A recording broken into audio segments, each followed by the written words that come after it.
I'm not gonna get into too many details, but every time I read the specific book, I gotta stop eating dinner. I'm always eating dinner. So, I don't want actually to. read I don't want to Dracula? get. I did. Me. I bought it, but I didn't see the chance to read it, so I was wondering. It's really good. It is so good. Everyone should read it. Mm-hmm. If you want an indie comic recommendation, you know where to go. Y'all should read it anyway. We need more horror comics. The Devil That Wears My Face is really good too. I recommend that one too.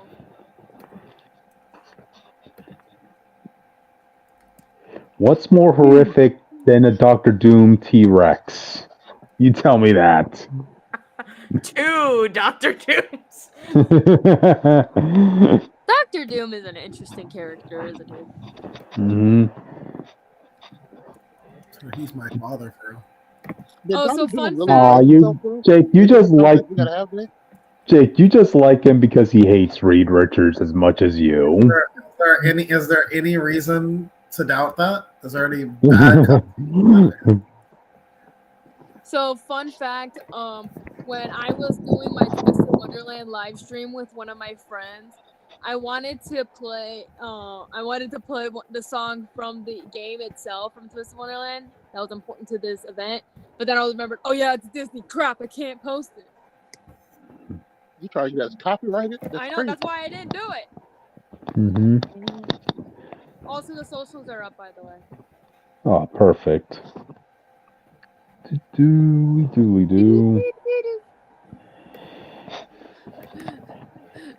Yay. Cryptid, do you know when X-Men 97 is coming out? In 2024. Early 2024, that's all I remember. The week that comes out, I have the X-Men animated series Omnibus,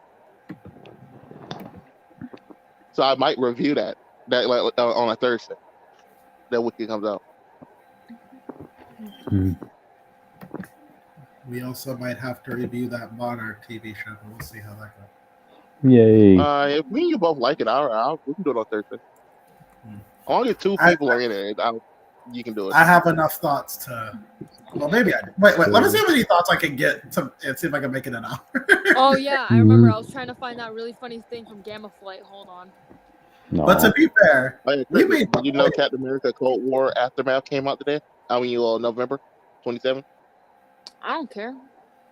But to be fair, I think you would care. What about Cold War? The Cold War Aftermath issue of Captain America came out this week. Oh wow! I found it. I found it. I'm like, Leonard, cool. shut the fuck up. Jake, you were about to say something? We already did a social, so whenever you're ready to start. I guess we did make that boys spinoff show review. It lasted an hour, and I barely had anything to say about the show. So. We'll find a way, man. That comic panel I was talking about. I couldn't remember the dialogue, but here you go. It was so funny to me. What? Oh, fun. Oh wow! Bro, what is that? Who just tried to Someone has a case. Someone has a case of the munchies. Someone just tried to kill us. That's why I put my chips in a bowl. Yay! All right. I can't wait to read Game of Light.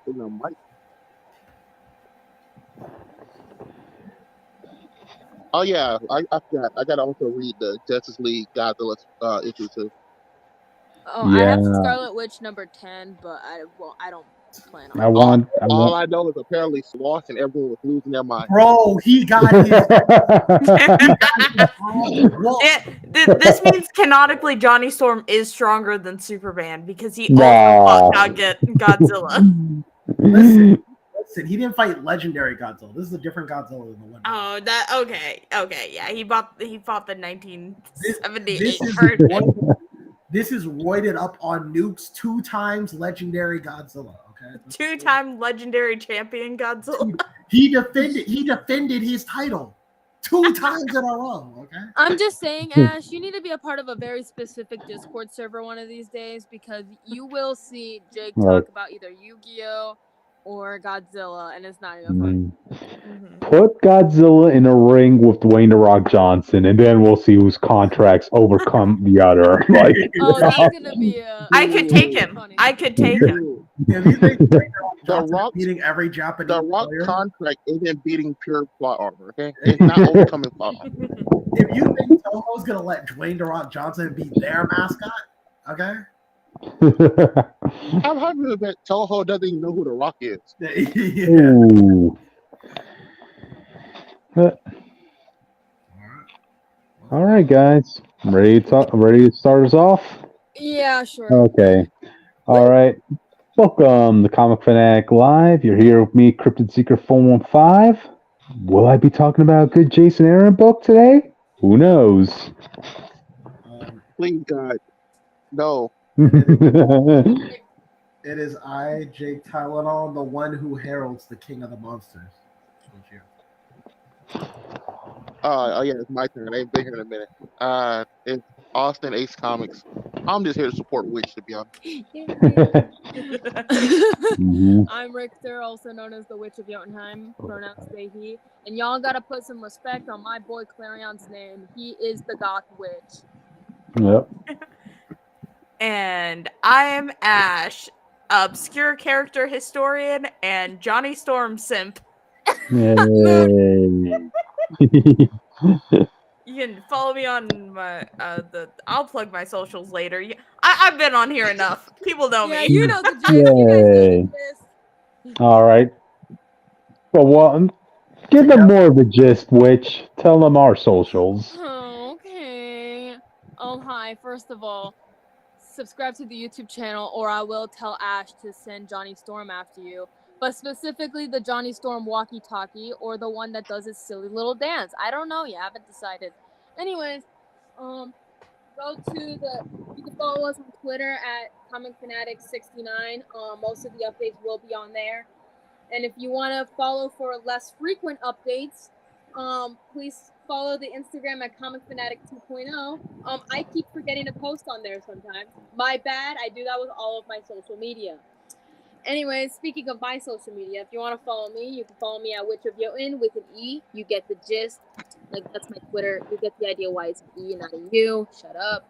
Anyways, if you want to follow me on Instagram and TikTok, you can follow me at witch_of_Jotunheim. If you want to know a lot of things about more recent events, go on my TikTok, because I've been posting stuff on my stories. Yay!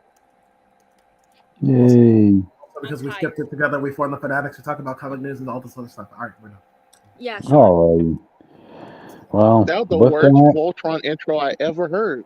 Well, we skipped where we're supposed to go, so I had to. You literally skipped like all the actual machines getting together. Just like mash them. That's what you did.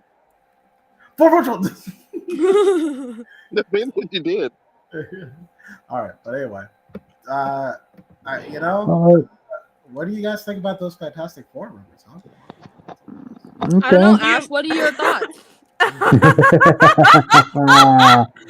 I thought I could escape it. I thought becoming a Fantastic Four fan meant I can escape the MCU at least temporarily, and then I get tagged in 5 separate Joseph Quinn posts. I don't even really know who this man is. I don't. Things. But he is apparently allegedly the front runner for Johnny Storm right now, and I am making it my entire job to stop that from happening. However, I mean, I personally nominated what's his name, Zac Efron to be Johnny Storm, but that's just me. I would take anyone else at this point. Johnny Storm should not look like a British dude. This guy would be a terrible looking Johnny Storm. I'm looking at his photo right now. He looks too English to be Johnny. Come on.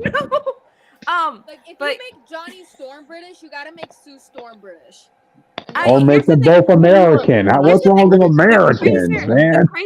The crazier thing, outside of Johnny and Reed, all the two other choices, Vanessa Kirby for Sue Storm and Eobon for Ben, those are actually two quite popular fan castings that like I would be shocked if Marvel actually went with them. Like that I that saw would be a lot like of people best say case that scenario. David Diggs was alleged to be Ben Grimm, which was very Yeah. interesting. He Well, would also be an interesting choice. Well, we all saw what happened when Marvel did the fan service casting with Reed Richards. So, We don't talk about that. They made sure to kill him He off. got in turned the into brutal way spaghetti, possible. okay? He got turned into spaghetti. That shit was hilarious. I saw that shit Oh, twice. It might today. be worse now because now that we know that when the timeline starts unraveling, looks like that. Reed might have been erased from the timeline. I'm just saying. ooh, Can we ooh, erase this timeline? oh. We'll see. But alrighty. What other rumors have you heard, Ash? In terms of Fantastic Four castings, Yes. the only other one is Cillian Murphy as Doctor Doom, which would be now it would be now his second time playing a Romani character. But the big one that seems to be catching everyone's attention is Pedro Pascal as Reed Richards. Mhm. I don't have strong opinions on it. I did at the beginning hate because it. I was like, for a while I was like, I don't think that he's going to give what you need him to Yeah. give. Like I feel what happened with the Fantastic Four castings is two of them were only casted because of popularity. That would be Pedro Pascal as Reed and Joseph Quinn as Johnny. And then Vanessa Kirby as Sue and Eobon as Ben were the actual like good choices. They were like, we could go more obscure people for these two. No one's really gonna care as much as the first two. Gotcha. That's why it's crazy. I think Reed is the one you need the best actor with. Reed's relationship with his family is what sells this movie. So if you do asshole Reed without any redeeming quality, people are probably gonna hate this film. You gotta tell everyone who can sell being detached but still loves his family to a degree. The I guy don't think Pedro who. Pascal, based on what I've seen of him, can do that. How old is Pedro Pascal anyway? Isn't he in his 40s? He is To be fair, in Reed his would be he's 30s to 40s. pushing his 50s. Oh, By wow. the time they'll actually get everything together, that he's going to be around 50. No. Oh. The problem is, if we remember correctly, didn't they say they wanted Johnny to be around Spider-Man's age because they wanted to do that friendship? Yeah, They yeah. have like Reed be like 30 okay, years wait, older can than Johnny. I say my piece on that real quick? If they Uh-huh. have Johnny Storm to be Peter Parker's MCU age, people are gonna try to put him on the Young Avengers team or whatever the hell, and I'm gonna lose my mind. I've already been losing my mind over this. He's literally a part of the team. Anymore. Abolish He it. has his own team. They're gonna have to be okay with that. Yeah. I'm assuming Johnny at worst is gonna be a few years older than Peter. I think at worst he is going to be a few years older than Peter, and I think it's just because none of the Fantastic Four adaptations have the balls to say that this child went into space at 16 years old. That is very concerning. That is like 80% of my problem with most Fantastic Four adaptations. Johnny was never supposed to be there. Let him be a weird 16-year-old who just ended up there. Yeah, so Spider-Man is 18 now, I believe. So Johnny will probably be 2021. Pushing 20. Yep. It's not gonna stop those MCU Young Avengers casters. Really awful edits on Instagram. I see. Look. Which their only application because of what Kate Bishop, the only application now is just be at least 21 and down. In conclusion, kill me. If I see Scar on this team, I'm gonna lose my shit even more. Nobody wants to see Scar. I will send you a couple Instagram. No, you're joking, Cricket. You're joking. I promise you, Scar's gonna be on this team. I promise. I'm going to die. God. Not that She-Hulk abomination. Cricket, look at it from this point of view. There's no other place you can put this character. There's literally nothing else you can do. Kill me! Oh yeah, especially because there also is like I highly doubt they're doing a Hulk film anytime soon. Like, Yeah. Like, God. I, But oh my god, they're gonna try to mash up Scar and Hulkling, and I'm gonna kill myself. Anyway, before we get too off topic, another piece to add to this news, that's been buzzing around all week is the idea of the Silver Surfer. Okay, I want to clear up any news for anyone who doesn't know who took this as fact. It is not confirmed that the Silver Surfer, aka Norman Rad, is gonna be gender bent for the MCU. This is all rumors started by an uncredible source. yeah. Mhm. However, if they do cast a female Herald of Galactus, there are and have been female Heralds of Right. Galactus in the past. Yeah, especially Which- because They with just that. did Nova. Yeah, Yeah, with that, yeah. Frankie Ray would be probably the best one to bring in at this point, especially if they're going with an older Johnny. I think what really happened is someone misheard that the Herald of Galactus is going to be female, and they only know one Herald of Galactus, so they just Mhm. assumed Uh, Silver Surfer was to, being gender bent. to be fair, there was something I saw that I forgot to share about a woman that was rumored to be a Fantastic Four villain, and we didn't know what role Oh, she was playing. on So a people thought she was playing. Taylor Taylor Joy. Joy, No, it who wasn't was her. It was someone else. That's what I think. who was originally racist magic. No. It I was saw someone that else. It movie. was someone else. I promise you, it was someone else. Oh my god. Mhm. Yeah. Oh yeah. Because Okay.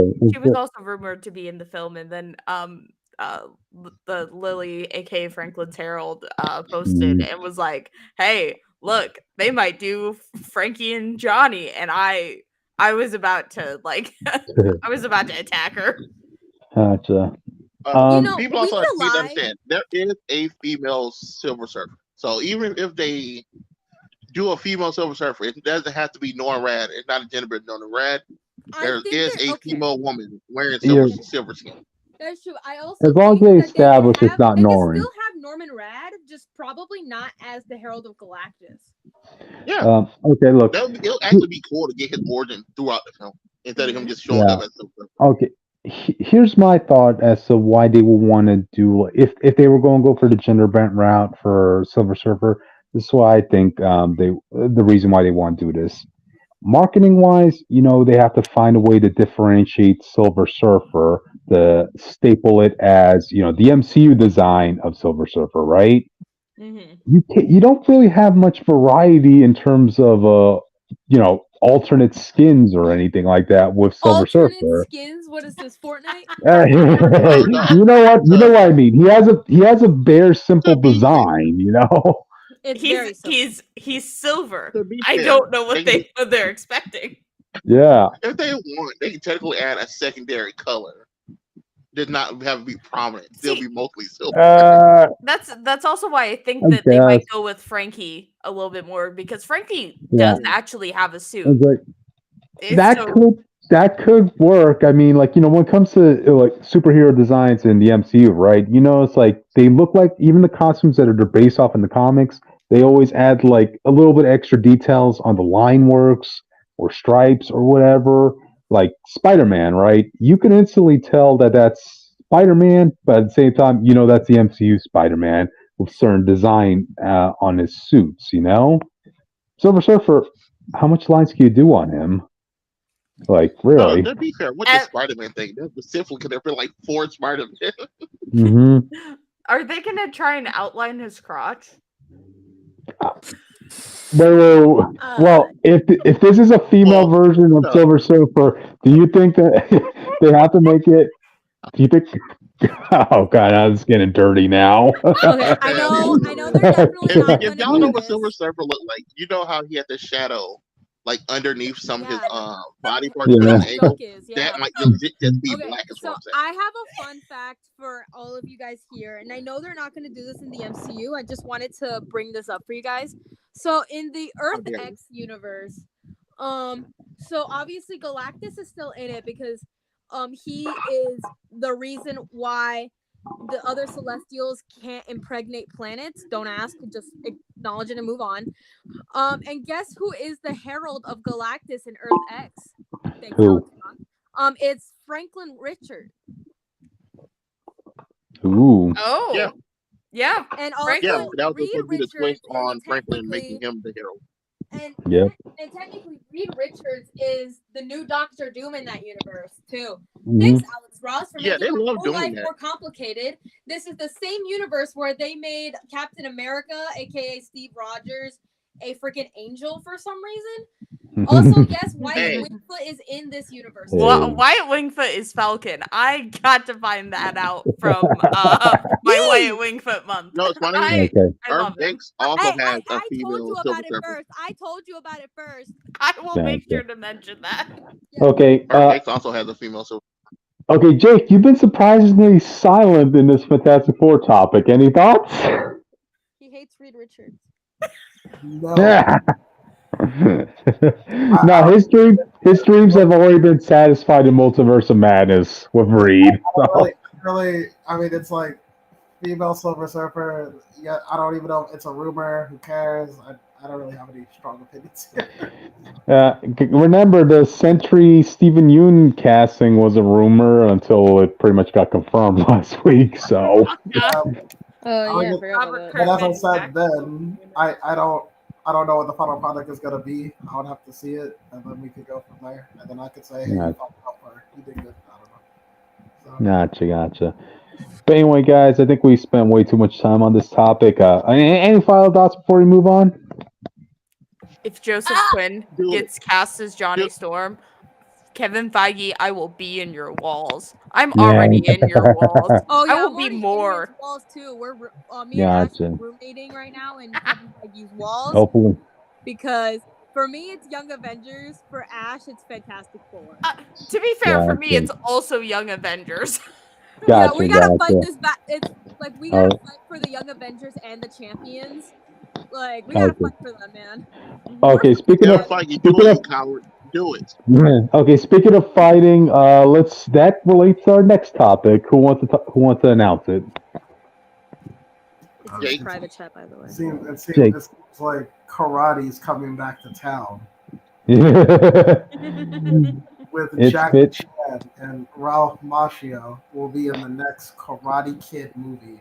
Okay, which I'm pitching as Reprising their roles. Karate Kid this time with Kung Fu. That's what we'll call it. Well, at least we know where the budget's gonna go in Jackie Chan's wallet. How do you else are you feel gonna cast now Jackie that Chan in one of these? how do you feel now this making the Karate Kid 2011 canon to the It should title? have always man. been canon. No, it shouldn't. Everybody's happy that The it got fact that it's that they call it out. Karate Kid, but he learns Kung Fu should have been talked about. You know what's crazy? I had to explain that to some kids the other day. They were talking about it. I'm like, you know the one with Jane Smith is not karate, it's Kung Fu. They're like, Yep. Dude, that annoyed my Sifu actually. And for the audience sake, I take Northern Shaolin Kung Fu, and my Sifu is annoyed about the fact that they called the Jane Smith movie Karate Kid when that was Kung Fu. Just be you the Kung know? Fu Kid. My family had the exact same reaction, but on the opposite end of the spectrum, because we did do Okinawan karate. We're all like trained in the exact style that they use for the Karate Kid movies, and so having it just suddenly change to Kung Fu, it was like, no, we don't acknowledge that movie in this house. Exactly. So It's a dark. I know it might sound horrible, but that was the first Karate Kid movie I've ever seen. But it is not my favorite. Oh, and this comes from the same person. For like 5 minutes. Go ahead, Jake. Say what you will about the Kung Fu Kid. I like the crane kick in that movie a lot better. It wasn't a crane kick. It's like it's not the I don't know what it's called, but it's the crane kick. Like it's supposed to be. You didn't just turn around and did a backflip for no reason. Maybe it's the Kung Fu crane kick. I don't know. It looked cool. I like it better. And to be fair, but before this, we didn't know if it was canon because they didn't want to even like talk about that film in the Cobra Kai TV show. Now that it is, and you're gonna end the series basically with this movie, then we're gonna get the main character of Cobra Kai, Miguel, versus Jaden Smith. The final fight. I think they should. You just see Miguel beating Jaden Smith's ass. I think that'll be hilarious to see. We should all have a movie night where we watch it. That would be great. That would be dope. If they can, they need to pull it off. That'd be Miguel's not hilarious. fighting James. It'll have to be Mr. Han's school versus whatever Cobra Kai ends up as. Yeah, Miguel's So Robbie and Miguel versus Jaden Smith and somebody. Miguel's not Just fighting- Jaden Smith. Jinx. What I find weird is that there were two exact same stories in this universe about a kid who was bullied by another kid of an evil karate school, and then they fought in a tournament and won the loan. It's a big world, Jake. It's a big happened like world, 3 or Jake. 4 times at this point. This shit ain't original. Mm-hmm. But he's not fighting Jaden, but he's probably gonna I don't know what. It'll be funny if he did. Or maybe I don't know. It depends on what we're going at the end of Cobra Kai. I mean, maybe at the end of Cobra Kai, Danny and Johnny have their rematch. This time Danny loses, but it's all in good faith. It's all in good spirits. And, Danny's like, I gotta learn more, and he travels around the world and meets a kindred spirit and the other guy. A kindred spirit in Jaden Smith. Yeah. Will they acknowledge Jaden Smith in the movie? Nah, is nah. the question. Since he was brought up first, probably not. He'll probably be like, I taught a kid before. I know how to teach. You. There you go. There you go. All right, wipe it aside. Acknowledge it, but wipe it. Yeah, that's Wax on, wax off. Exactly. Yes. Do you think do you think it's going to end with a tournament, or do you think there's going to be an actual villain of the film? Like they have to be. Yeesh. Has to be. I think you end off with a tournament with every main character inside. Like you get Miguel, you get Robbie, Jay Smith, you get Daniel Son, you get like everybody in this. It seems It's like like the Avengers Endgame of the karate/kung fu kid. Oh wow! We finally crowned the Karate Kid, but it's universe. Karate. Miguel has to be the karate. Miguel is the Karate Kid of this generation. Okay. Mm-hmm. He has to be. Okay. He's the chosen one. Y'all know how much I like Robbie, but even I have to acknowledge Miguel trumps at this point. You know who else is the chosen one? Me. I'm the chosen one. I will beat up Jaden Smith in a heartbeat. Oh wow! Alrighty, guys. Any final thoughts? Because I think we've all found this news pretty amusing at the end of the day. I don't think Kung we can Fu really Crane say what Kick. this movie will be about until we see the next season of Cobra Kai, and then we can. Mm-hmm. Yeah. Yeah, I mean, the way Whoever wins the final tournament can be the Karate Kid for DC Comics. Gotcha. Isn't that their dude called? He called Karate Kid or called Karate Master or something? Austin, we all know if they ever made comic books based off of freaking this IP, it's probably going to be from IDW or like Boom Studios or something. Mm-hmm. No, DC has a karate dude and a Karate Kid or something. That's what I'm saying. Yep. God. And I think his power is the fact that he has the knowledge of all the martial arts in the universe. Isn't that Shang-Chi? No. That's like 7 different people at this point. Gotcha. Oh, but alrighty then. I think we spoke enough about this. You all ready to move on? Yeah. Okay. Yeah, it's your turn, Cryptid. Okay. So next topic: Skylar Gisondo casted as Jimmy Olsen for Superman Legacy. Wow, a redhead casted for a redhead character. Yay! Finally, we got accurate redheaded casting. Yeah, I mean, I don't know how much more accurate you could get just based on his looks. Like you look. I'm gonna have to get a movie 10 out of 10, bro. I haven't even seen it yet. I'm just saying. It's already shaping up to be good. Yo, This everybody casting who is top notch. everybody who was already doubting James Gunn's credibility on making a good Superman film, all of a sudden after this news came about, who they casted for Jimmy Olsen, now even the haters are like, is it? Maybe we might want to give this movie a chance now. Now Wow. we gotta see who they're casting for the Authority.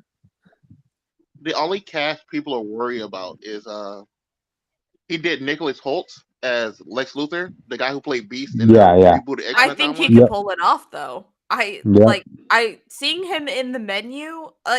he could pull it off. He could be a Lex Luthor. That seems like the weirdest role And- to And be if like he that's wanted Lex to, and Luthor. if he wanted a comedic side, he can pull from Renfield because that movie was hilarious, and he had Nicolas Cage to I'm sure. bounce off of. I'm sure as the actor, he'll be great. It's just going to be funny to see this really skinny, bald dude. Mhm. Isn't that Because Lex is kind of built, but this dude's skinny as a hey Lex. Austin, So it's gonna be kinda did funny. you read the DC Ruby crossover comic, the most recent one? Did you read that one? No, I'm behind. You go skim through that because I think like issue 3 or something. They Lex Luthor pulls up and he's just like standing there very awkwardly and hilariously, like in this body armor suit thing. It was hilarious. He's a skinny white boy. Yeah. If I find it, I'll send it because it's too funny not to acknowledge. Mhm.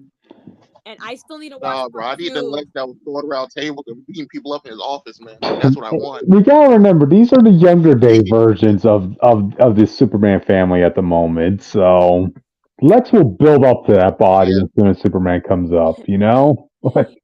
Hey, give me Apollo Midnight already, and I'll be set for life. I mean, as far as casting goes, I mean, You everybody. use them, but good, and you'll be Just set. cast them Yeah. good, and that's all. And that's all that matters. Gotcha. I mean, as far as casting goes, everybody who we've seen so far seems pretty spot on with what they would look like from the comics. You know. I mean, even Guy Gardner looks like he has that douchebag sort of face. So everybody seems to be excited for these castings. James Gunn does really good casting. I Oh my thought it was god, funny. shock. I thought it was funny they picked the older man for Guy Gardner. Cause that dude's gonna be like 40, 50. So I was like, Hal gonna be a young man this timeline? Or are you gonna do John? Hey, Or John gonna be a young man? Hey, I can imagine Guy had a little bit rougher around the edges than Hal or John. So No, I just think it's what he might be the oldest Green Lantern when it comes to the human side. Is what I'm saying. Oh, yeah. what about Alan Scott? Is he gonna be in this universe? Nah, that's too much at the moment. Yeah, Wait. not He was yet. supposed to Not be in a yet. TV show, and I think they Then you canceled can't it. get the JSA He was supposed to be in yet. a TV show, and they canceled I'm it, just right? saying, Krypton. Amy is gonna be very sad if we don't get the JSA. We got the JSA, and that was in a Black Adam movie. No, that doesn't count. That movie was ass, and everyone knows it. All right. Let's see. Any other thoughts on this news? It seems like everybody's happy about this. I don't have any other further comments. I'm gonna have to wait till closer to the movie because I'm more of a Supergirl fan than a Superman fan, if that makes sense. Yep. Oh my god, you're so weird. Well, Ash, who is the Superman fan in our team of comic book mutuals on TikTok? I know it was JT was one of them, but who was another one? Hey, we know the biggest Superman fan out there, and he's from Philly. Yeah. Philly, we miss you. You'll be back here one day, man. You One will. day. It's been a year. Takes time. But yeah, and Ash, I did give the first season of Supergirl a chance, and it was okay, but just wasn't my thing. So yeah, as a Supergirl fan, the Supergirl show is it's hit or miss. That's all CW shows. Yeah. But all right then, I think we spoke enough about this news, so let's move on to the next. Who wants to take this one? Brie Larson hints Marvel has something big planned for her in the future. Does this mean that Prince Yan will come back? Because I love the actor so much. I was only in it for 3 minutes. I don't think they can afford him again. Yeah. No, bring him back. I don't think they're gonna do another. They might not do another movie based on them not doing sequels and stuff anymore. At least confirmed sequels, as they said. Oh hell no! The Marvels isn't getting a third movie. we gotta acknowledge that.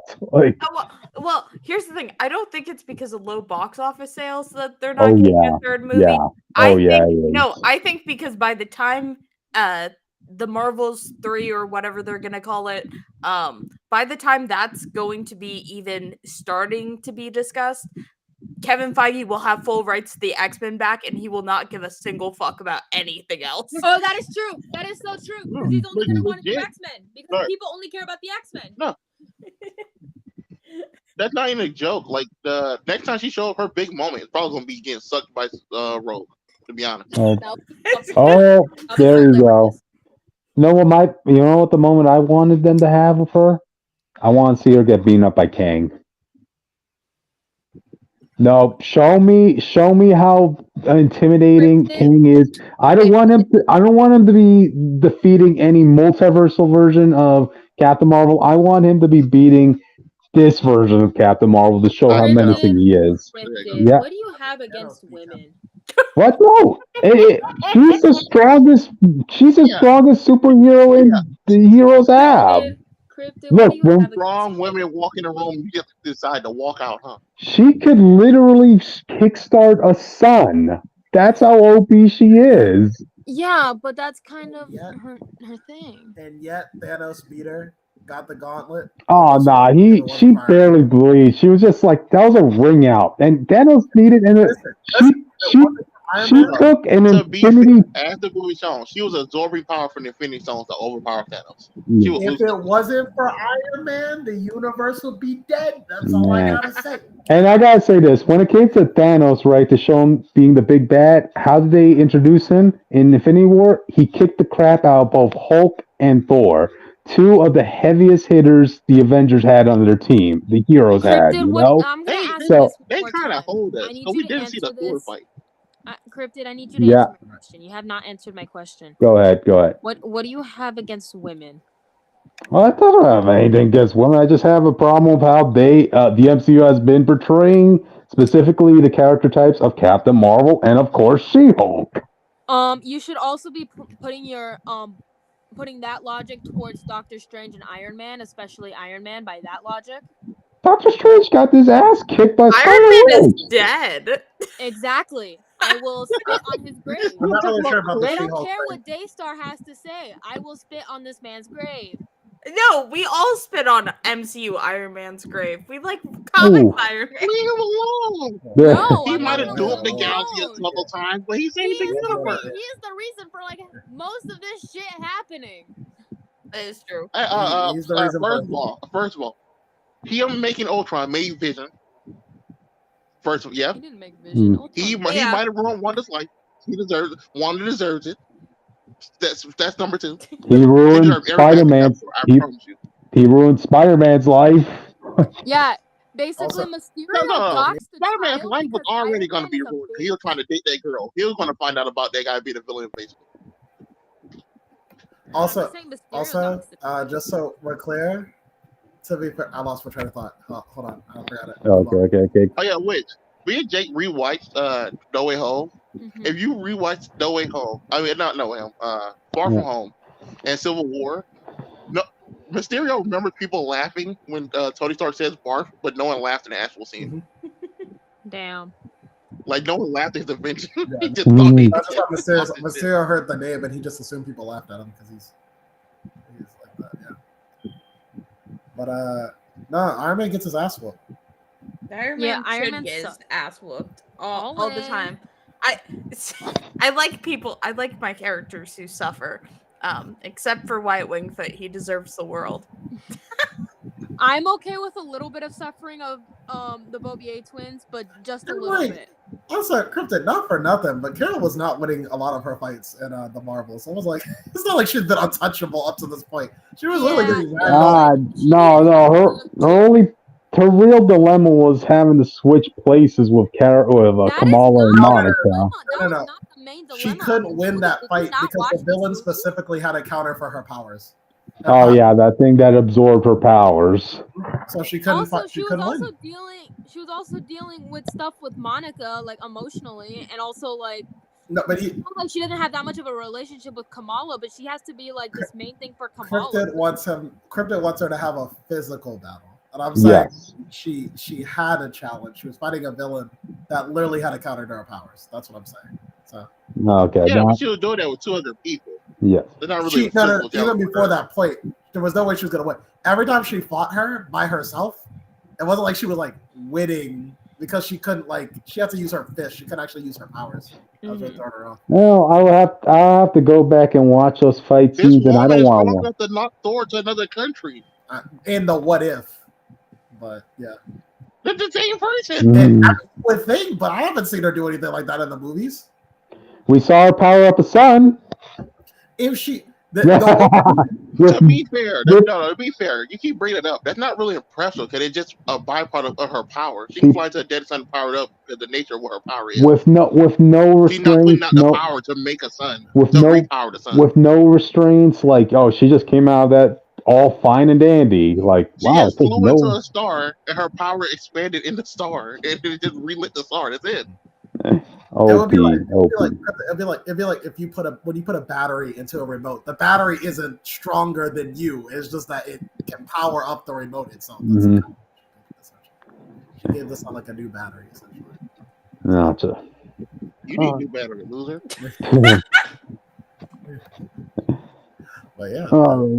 Yeah, well, I mean, that's what I hope for. I want to see King prove its dominance. So, what do you guys hope the big moment is? To be fair, I agree with that. Kane does need a strong showing, and fighting Carol probably would be the best showing he can get. It either be fighting Carol or fighting Gaia. His best showing was when he sat there and he predicted stuff very well, but that's about it. To be fair, him sitting there knowing everything was kind honestly, I need them to kill him, and then like 5 seconds later, another king goes to attack him, and it's just you get killed again. Yeah. Well, that's what I like about. No. That would actually be hilarious. The movie starts, he gets immediately killed, and then a stronger king just walks in. You're like, bro, what happened? That's what I like. But I was kidding. But that's what I really liked about Loki King. Like, he actually felt like he didn't have to really fight. He does like just impressive stuff in like a room, and you already get the sense that he's beyond anything these gods can do. Yeah. His big feats are not going to be just fist fighting people.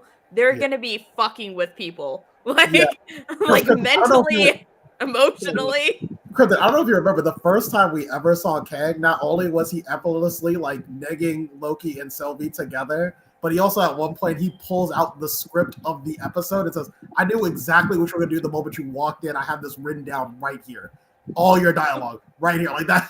So like above them he was, you know. Oh, I forgot about that. Yeah, he just stopped time apparently.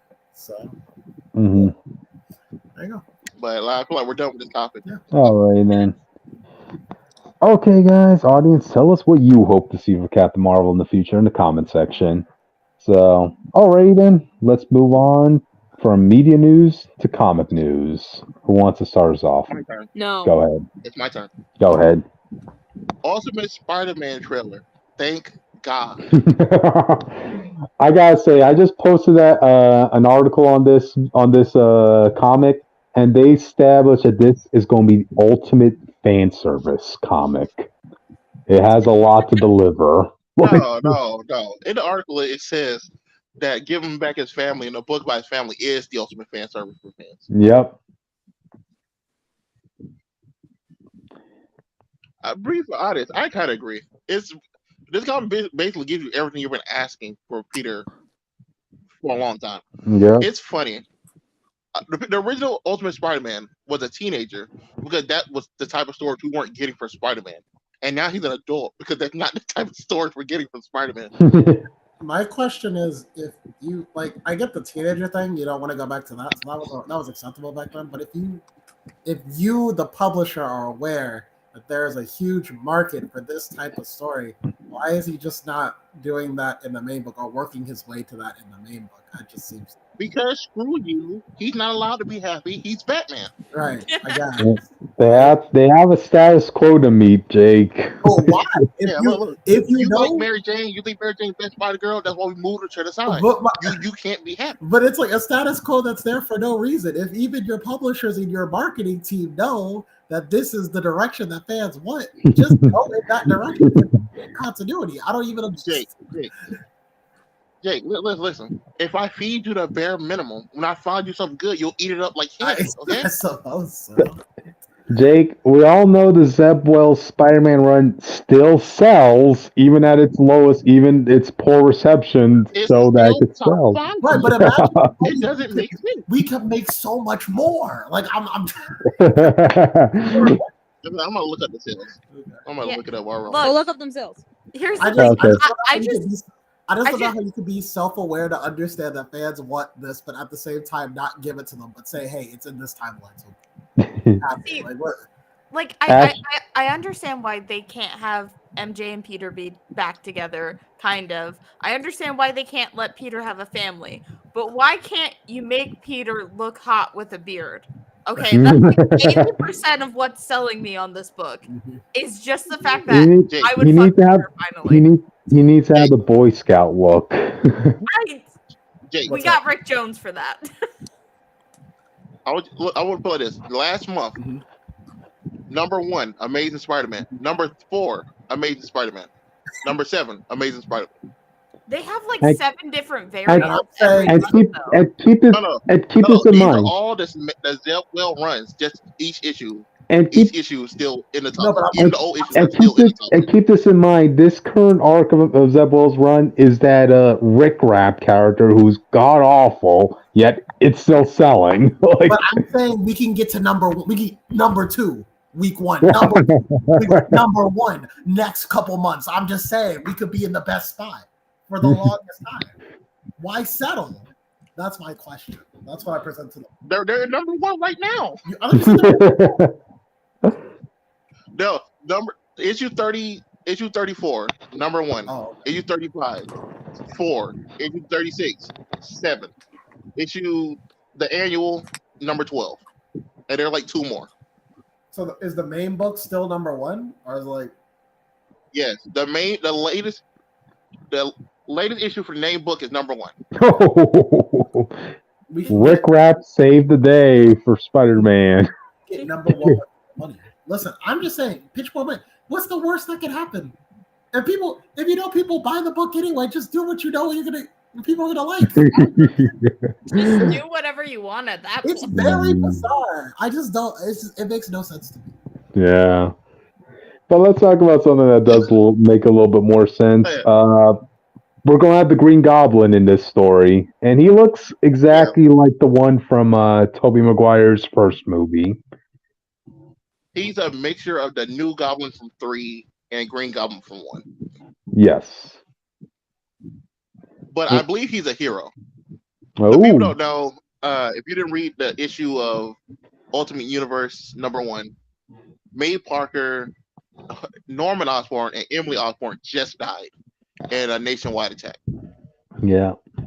And it seems like Peter just get his powers as an adult, by the way. So he's been a regular man with his family, and now they just snuck up and got his man bit by a spider. Mm-hmm. And Reed had to do it, by the way. It was Reed Richards' fault because he had the spider in his hand. We saw him hold it. Aw.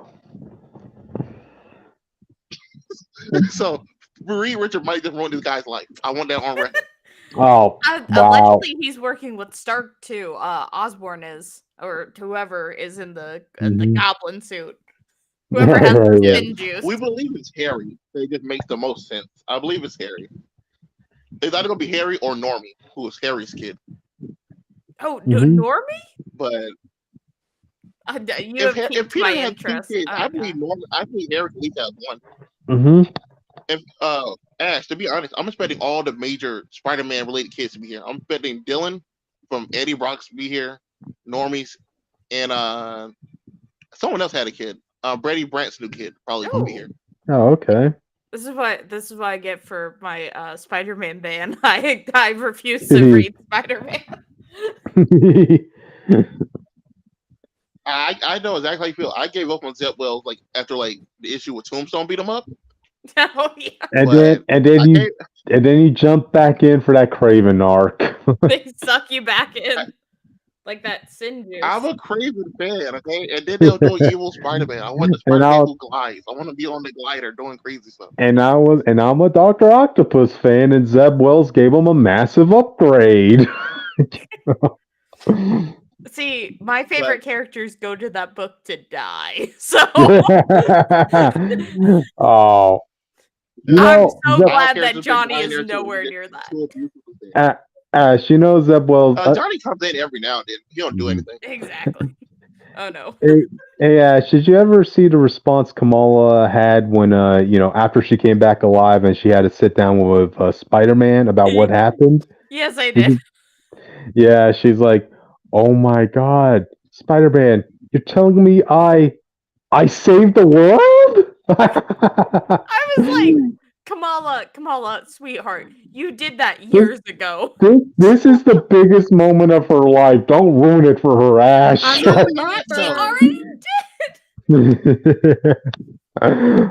the Spider-Man didn't tell her how he stole her mask and started crying over in his room like a little teenager. He'll keep that to himself. But so far, everything looks good. Heroic armored goblin is kind of throwing people off. The reason I keep saying hero because one of the articles said it was a hero, Green Goblin. Oh, okay. Even though the trailer didn't say that. No, I was like maybe Normie or Harry became a hero after their dad died or something. I don't know. He probably wanted to kill Tony Stark. I think that'd be kind of funny. Green Goblin versus Tony Stark. Oh. I think he should kill that 19-year-old Tony. Just for fun. I like him. He's just Tony Stark from Armored Adventures. It's fun. But I'm more concerned about the kids dynamic. I just want to see how they do that.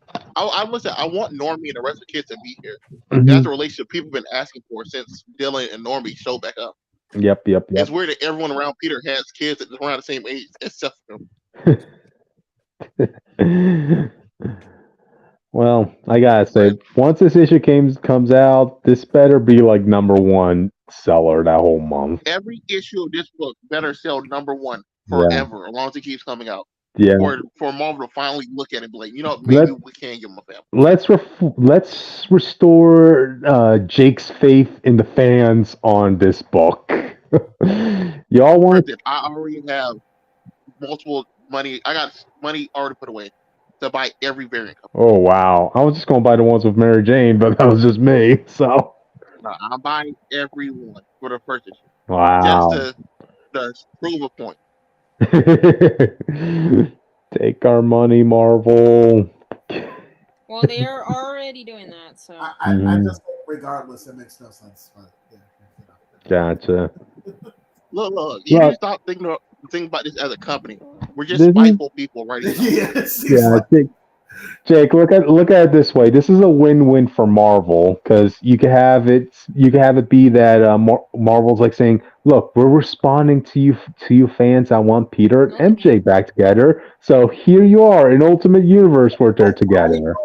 But why don't you know? Funny, we already got that. It was called Renew Your Vows. They Yeah. to that too. Yeah, Yep. I understand why you don't want them together. Like, why does it have to be another timeline? Here's the other caveat to that point too. If the book doesn't sell, this could be Marvel's way of saying, "Look, we gave you fans what you wanted, and that book didn't sell." Put it in another timeline. If Jason Aaron starts taking this book and it goes under the main issues, it's over. This book will have to continuously outsell the main issue. I wouldn't even call it fair because it's in an Elseworld. I don't know how people sell as well, regardless, right? The Ultimate Universe or Ultimate Spider-Man seems to be very popular. That was a different era. I feel like I don't even know. That was also, if it has Peter Parker Spider-Man on it, it's going to sell. That's how. But what about Renew Your Vows? Didn't they do a whole universe about that? Didn't sell that well. It didn't sell well, and then it didn't sell well when they did the time skip. People wanted to see him raise his daughter, but they skipped her being from 8 to being like 16. Oh, and people were like, "Bro, what the fuck?" So it's another timeline. Then people care more about the story a little bit more when they're reading it than it's like it's amazing. People wanted Spider-Man to raise his children. Right. They just keep skipping. No, and that's a fair thing. That's a fair thing to say. I'm just saying it seems like other universes are held to more scrutiny than like the main timeline. That's what I. Yeah. So. But all right, audience, vote with your dollars what we want to say for today. So buy Alpha Flight. Speaking of bullshit, right? What about those Catwoman's new powers? Huh? Okay, let me be the one. Let's go back to Gotham. Right. Yeah, we're still dealing with the Gotham War aftermath. I wanted to talk about the Batman as well, but I did not want to read that Batman book, nor the Catwoman. Who wants to read a Batman book? Well, I did read a Batman book. It's just not the main continuity one, but we'll get more to that later. Okay, so Catwoman's powers after she fell into that meteorite along with Vandal Savage, who he stated, "Oh, something's different about this immortality meteor. It's changed." And Catwoman falls into it and disappears. Yeah, well, it turns out her new power is she has 9 lives. Wow, very creative. Oh, so it's a useless power in the world of comic books because you can come back to life no matter how many times you die. I wanted to be her power from the Justice League Ruby crossover. Basically, she can duplicate shit. Which is funny. We should bring that up because Catwoman is the type of character who lives on the thrill of her job, right? Giving her powers is a serious buzzkill to her line of work. Like, when she got the power to duplicate objects, that meant like, oh, all she needs is just one diamond and she's set for life. Wow, this is real boring. But luckily, like a lot of the people who got semblances, they got basically their semblances was just shit they already had. Mm-hmm. It's also just like a shitty power in the world of comic books when characters don't stay dead anyway. She might have like 50,000 lives. No, Jay, you don't get it. Now we don't have to have a funeral. She just gets back up. Keep this in mind, Jake. She doesn't have to try hard when it comes to those very dangerous sorts of missions or robberies she goes through. Well, she does because she runs on 9 lives. She better stop playing around. We don't need a cat or not cat hat. The Puss in Boots, the last wish this thing. well, it seems like that's where we're going with this. If Puss in Boots died, that would most likely be the end of Puss in Boots. If Catwoman dies, she'd come back. So, Okay. Another thing to this power, right? Okay. Apparently, a caveat to this is the fact that she has, guess what? 9 cat scratches in her back, and she apparently already. Wait. Do you have a picture of this? It's on the article I posted. It's on the article I posted. No, we want pictures. Discord. Let me see. I'll go check. Okay, so are they huge or are they little? I'm looking like 9 huge horizontal lines in her back. Okay, you guys talk crap about Gotham more while I search up this article. All right? Okay. Anyway, Gotham is trash. How Batman lose his house to a caveman? A legit caveman. Guys, I got the Batman Arkham games on my PlayStation. That was like a new thing in my life, so Yeah, we don't talk about this is a Spider-Man game country now. Right. I also beat Spider-Man 2, so I can still be involved. But I just wanted to say that because I was thinking about playing Arkham again, but I'm like, man, I've beaten this game like 50 times. Like, do I care anymore? Probably not. You really want to go back to that dirty city? That city sucks. It's like a prison city though, so it's kind of like cool. It's like a whole thing. Why don't you go put yourself back? Why don't you just go put yourself back into the asylum instead? I just don't know. I always find it weird in the Arkham games that they always have to like make sure to make a point that no citizen lives in the city while you're back. I personally just hate how each game is apparently one night in this guy's life. It's like it's like there ain't no. You don't see how many times I don't believe it's just one night. Okay, it's a lot harder to find that picture than I thought it was. But anyway, she has 9 scratches in her back from, the top of her neck down to her hip, right? And they're each blank, but if she dies, one of them turns into a black spot. That's what happens. Since so far, she already lost 3 of her lives.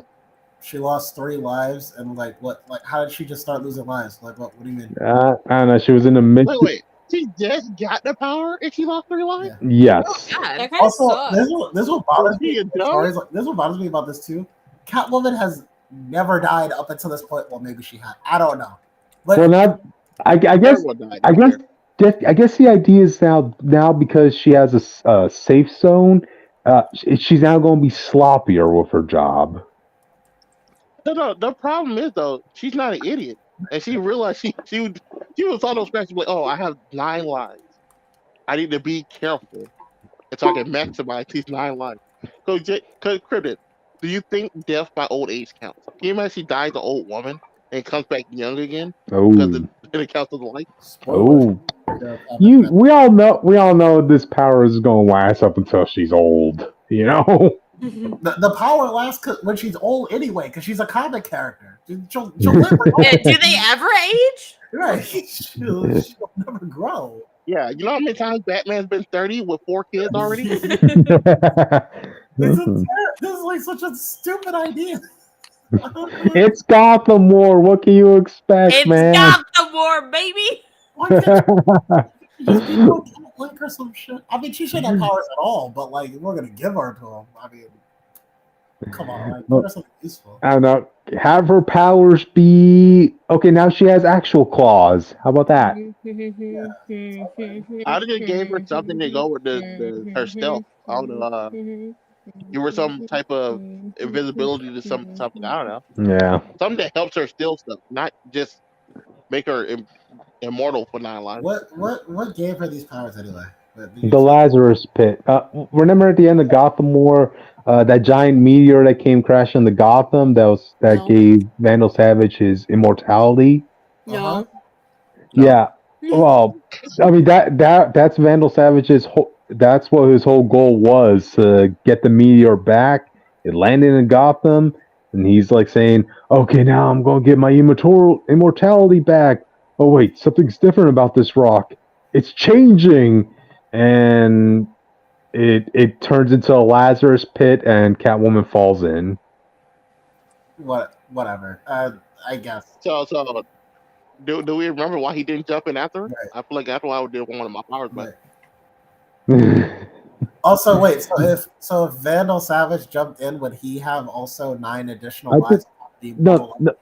I think Vandal Savage was in there too. It was just him and Selena.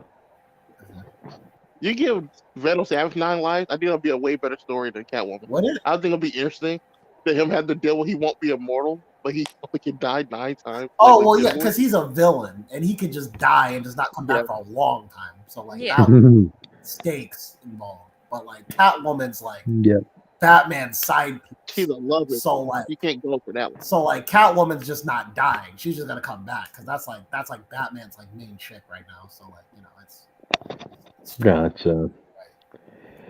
It's crazy watching relearn family over and over again. Yeah. Gotcha. Hey, Witch, how confident are you that Teenie Howard's going to make this this sort of power work? I don't know. Okay. Alrighty then. I guess with that, yeah, we're done with the comic news of the night, audience. Let's move on to comic reviews. Ash, it's your time to shine. All right, we're getting. I got so excited about the dinosaurs again. I just like lost my train of thought because it is the fantastic conclusion of the little dinosaur 2-parter. So just to kind of briefly sort of go over this comic, because not gonna lie, a lot of it you have to see it visually. Like again, comics are a very visual medium, but most of the appeal of this book specifically comes from the fact that we get a better look at the dinosaur Fantastic Four. Ben comes back to the main universe. He's the only one who's able to, as Dino Dr. Doom stops the rest of the Fantastic Four from crossing back over. And he walks in on the Avengers losing to these goddamn dinosaurs. And he's like, did you ever for a second think... Did you the Avengers lost 2 fights this week? Yeah, exactly. Like, hold on. Can you just, like, talk to the dinosaurs? Can you just, like, figure that out? So he gets them all on the same side. And then Dr. Doom shows up and opens the portal back up in order to get Dinosaur Dr. Doom to come through so that they can essentially rule both planets. Yeah. And so again, one of the great things I love about Ryan North's Fantastic Four is that they never solve it. Like, whatever issue they're having, they don't always have to fight in order to solve it, because the way that Ben Grimm specifically confronts Doctor Doom, it basically, you think that they're about to have a dinosaur showdown, because you got Ben, you got Dino Ben, you got Doom, you got Dino Doom. Yeah. But Ben does the smart choice and makes the two Doctor Dooms turn on each other. Ben is like, I've known Victor long enough to know how this is going to go. Like, yeah, his first question is, who's gonna be who's gonna betray who? He's just yelling at these two, like, hey, which one of you is gonna betray the other first? And Yes. both of them are like, this is an even partnership. We both agreed on that. Yeah. Yeah, that was a goddamn lie. They of course turn on each other. And then luckily Ben is able to open up both portals and get everything situated back to where it should be. Dinosaur Fantastic Four goes back. Regular Fantastic Four goes back, and Doom is absolutely wrecking his dinosaur self. Yeah. I would say it's an even match, honestly. Like you have Doctor Doom, you have human Doctor Doom shooting at him with like his arm, like a green energy beam, and you have T-Rex Doom shooting at him with a fire blast. Like, yeah, they're gonna be stuck there fighting for a while. Can we get a book of Moon Girl and Doom Dinosaur? Austin, someone drop that Austin, it's funny you should actually bring that up, because when the Dinosaur Fantastic Four were talking to the humans, right? They're like saying, wait, do you guys also have a Moon Girl and Devil Human on this planet? I need that to be a book so badly. I want to see. Little did you know, Austin, you were dealing with a good writer. Yeah, exactly. You were dealing with a writer who was more into dinosaurs. Yeah. Ryan North is the Dino Comics guy. Okay, he's the guy. I want to see a Devil Human so badly now. It's just, I think it's just Animal from like the Muppets. Yeah, that makes sense. It makes sense in my head. I want him to be a redheaded caveman. That's what I want. I mean, probably, but the more important thing comes at the end of the comic. We see the Fantastic Four leaving the Fantastic Farm. I can't remember if that's the actual name of this farmhouse, but it's what I'm calling it. It's Aunt Petunia's house, but they'll call it Fantastic regardless. Exactly. But so they leave, and they bring up the whole Franklin's secret that Dinosaur Franklin brought up. And before they can really ponder about it for too long, they do mention that the Baxter Building will be back next month. That's right. Issue 14, people, we're getting those kids back, whether we like it or not. Yeah, Jake. See, Reed's math proves the results. I'll be right back. No, Fred, he gets no forgiveness. Wait. So that means in comics a year has passed. Yes. Since the first Fantastic Four issue of the current run, it's been slightly longer than a year in our reality, like a month longer, but roughly. So Jake, what problem do you have now with his math, with his science? That he did it to begin with. There was no other way. Did you not read issue 700? He was here for it. I remember having a problem with it then. I don't remember what it was, but I will pretend like I do.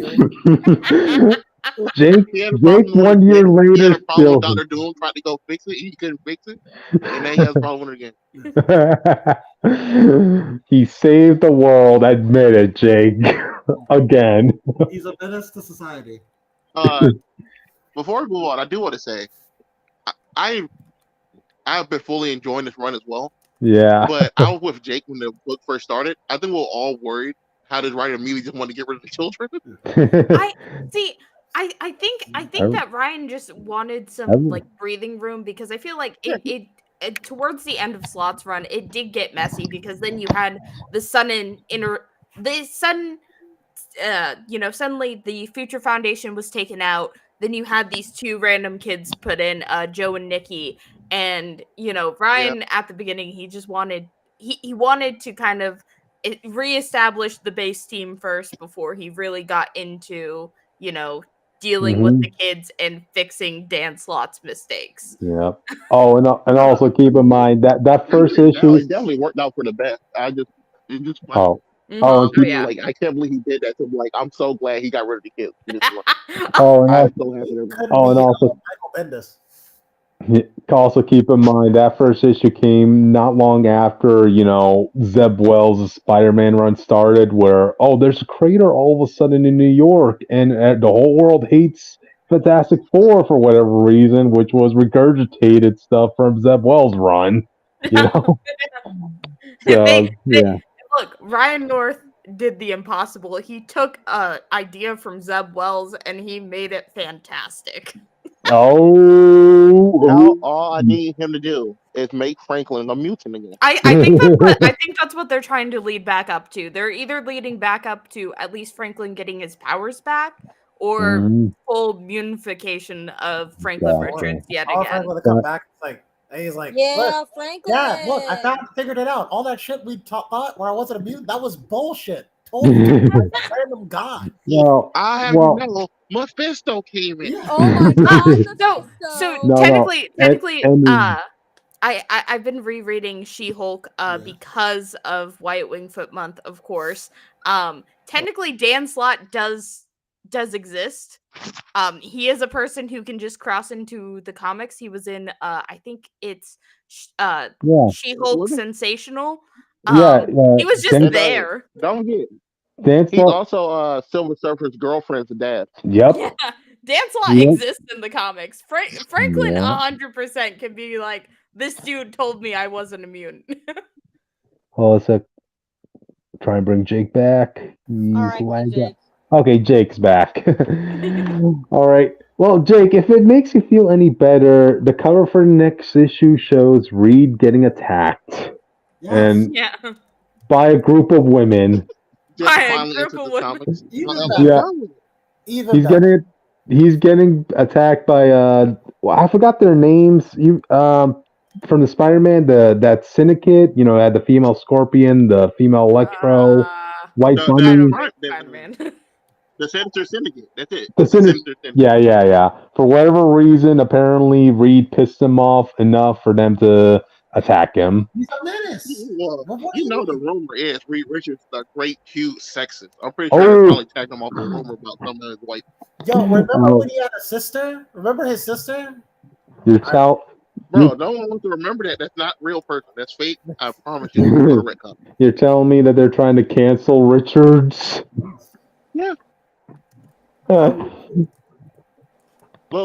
When Marvel Comics had that whole comic where She-Hulk, Titania will find female Thor, and she said, "I'm gonna let you go because you're a female Thor." I was like, "Oh, they don't have any boundaries when it comes to." That's true. But anyway, any final thoughts before we move on? No. Go read Fantastic Four. More Fantastic Four. Yay! Wait. I feel like I'm not living up to my name if I don't mention this. Johnny Storm is a raptor. We got confirmation on that, and it's a hot raptor. Flying raptor. Yes. Nothing has to make sense. Trust me. There, in Peter Porker's universe, some of the characters aren't based off of the animals that you think they would be based off of. Tell me why Namor is a marsupial in that universe. Reed is a T-Rex. Reed is a T-Rex. Susan's a Triceratops. Yeah, for some reason they had both a Triceratops and a T-Rex for children. Why not? Is that a crime? Why not? That's the fun of dinosaurs. That might be a crime against nature. There's certain laws in that department. But alrighty then. Says who? Says breed science. Challenge it. I shall. I do it every day. Alrighty then. Okay, guys. With that, let's move on to the next comic, and I got this one, Captain Marvel #2. And can I just say, I was lucky enough to get this awesome Carol Danvers variant cover. It looks like Archer sort of quality to it, Really good, really nice. I'm dropping this book. Is it because of their mistreatment and forgetfulness of the Richard Jones?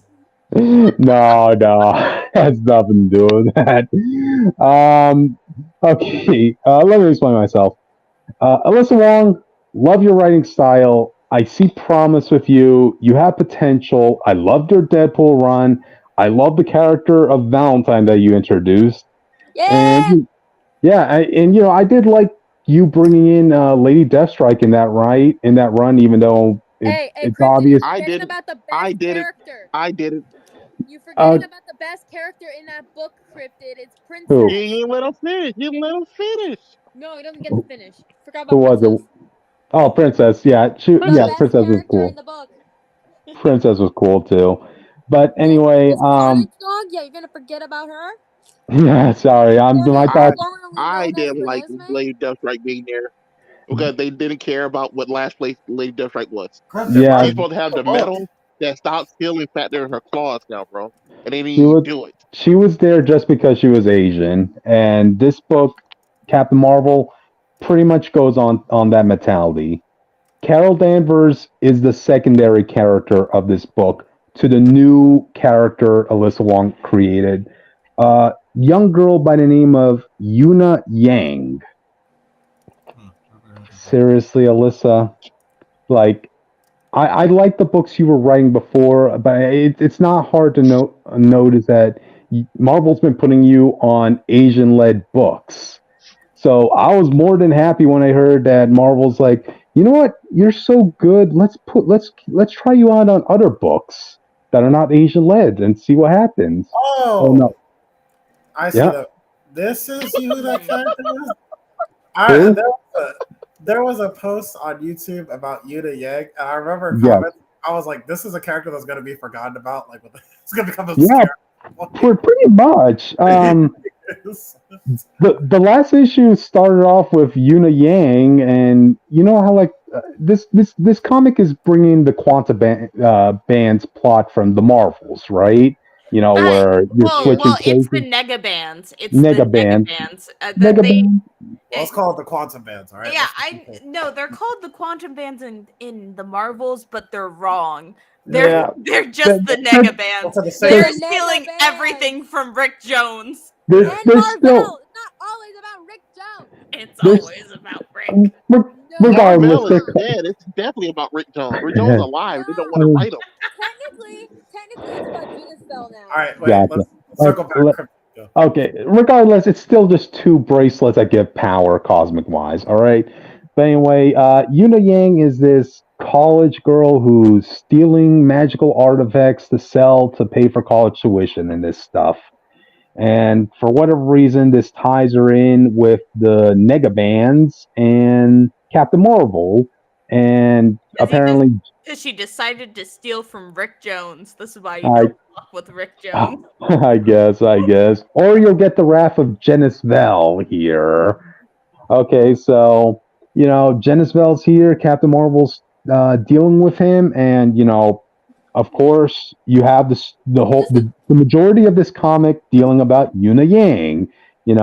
She's in college, she's in class, she's hoping to hook up with her female classmate, making googly eyes at her, this and that, up until the conflict with Janice Vell and Carol come in. She has to deal with it. As a matter of fact, Yuna Yang is the one who's leading Carol on what to do. What? That feels weird at this time when they just reestablished Carol as the main leader and how she's been treating the Avengers. Exactly.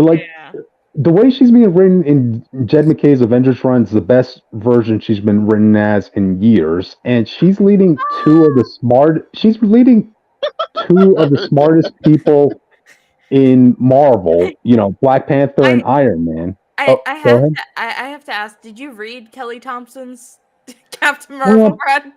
it was Kelly on and off. Thompson's the one with Okay. Namor's On and son. off. I can When take Namor's on son? and off because I'm like, Yeah.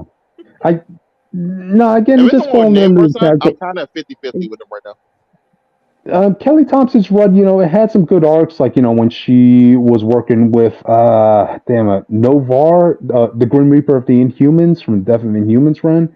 That was great. Like when she Even had the sex one with where... Doctor Strange, that was cool. Okay. Even that cameo we got of Jeff the Shark when they went to the future, and, you saw that Emma Frost.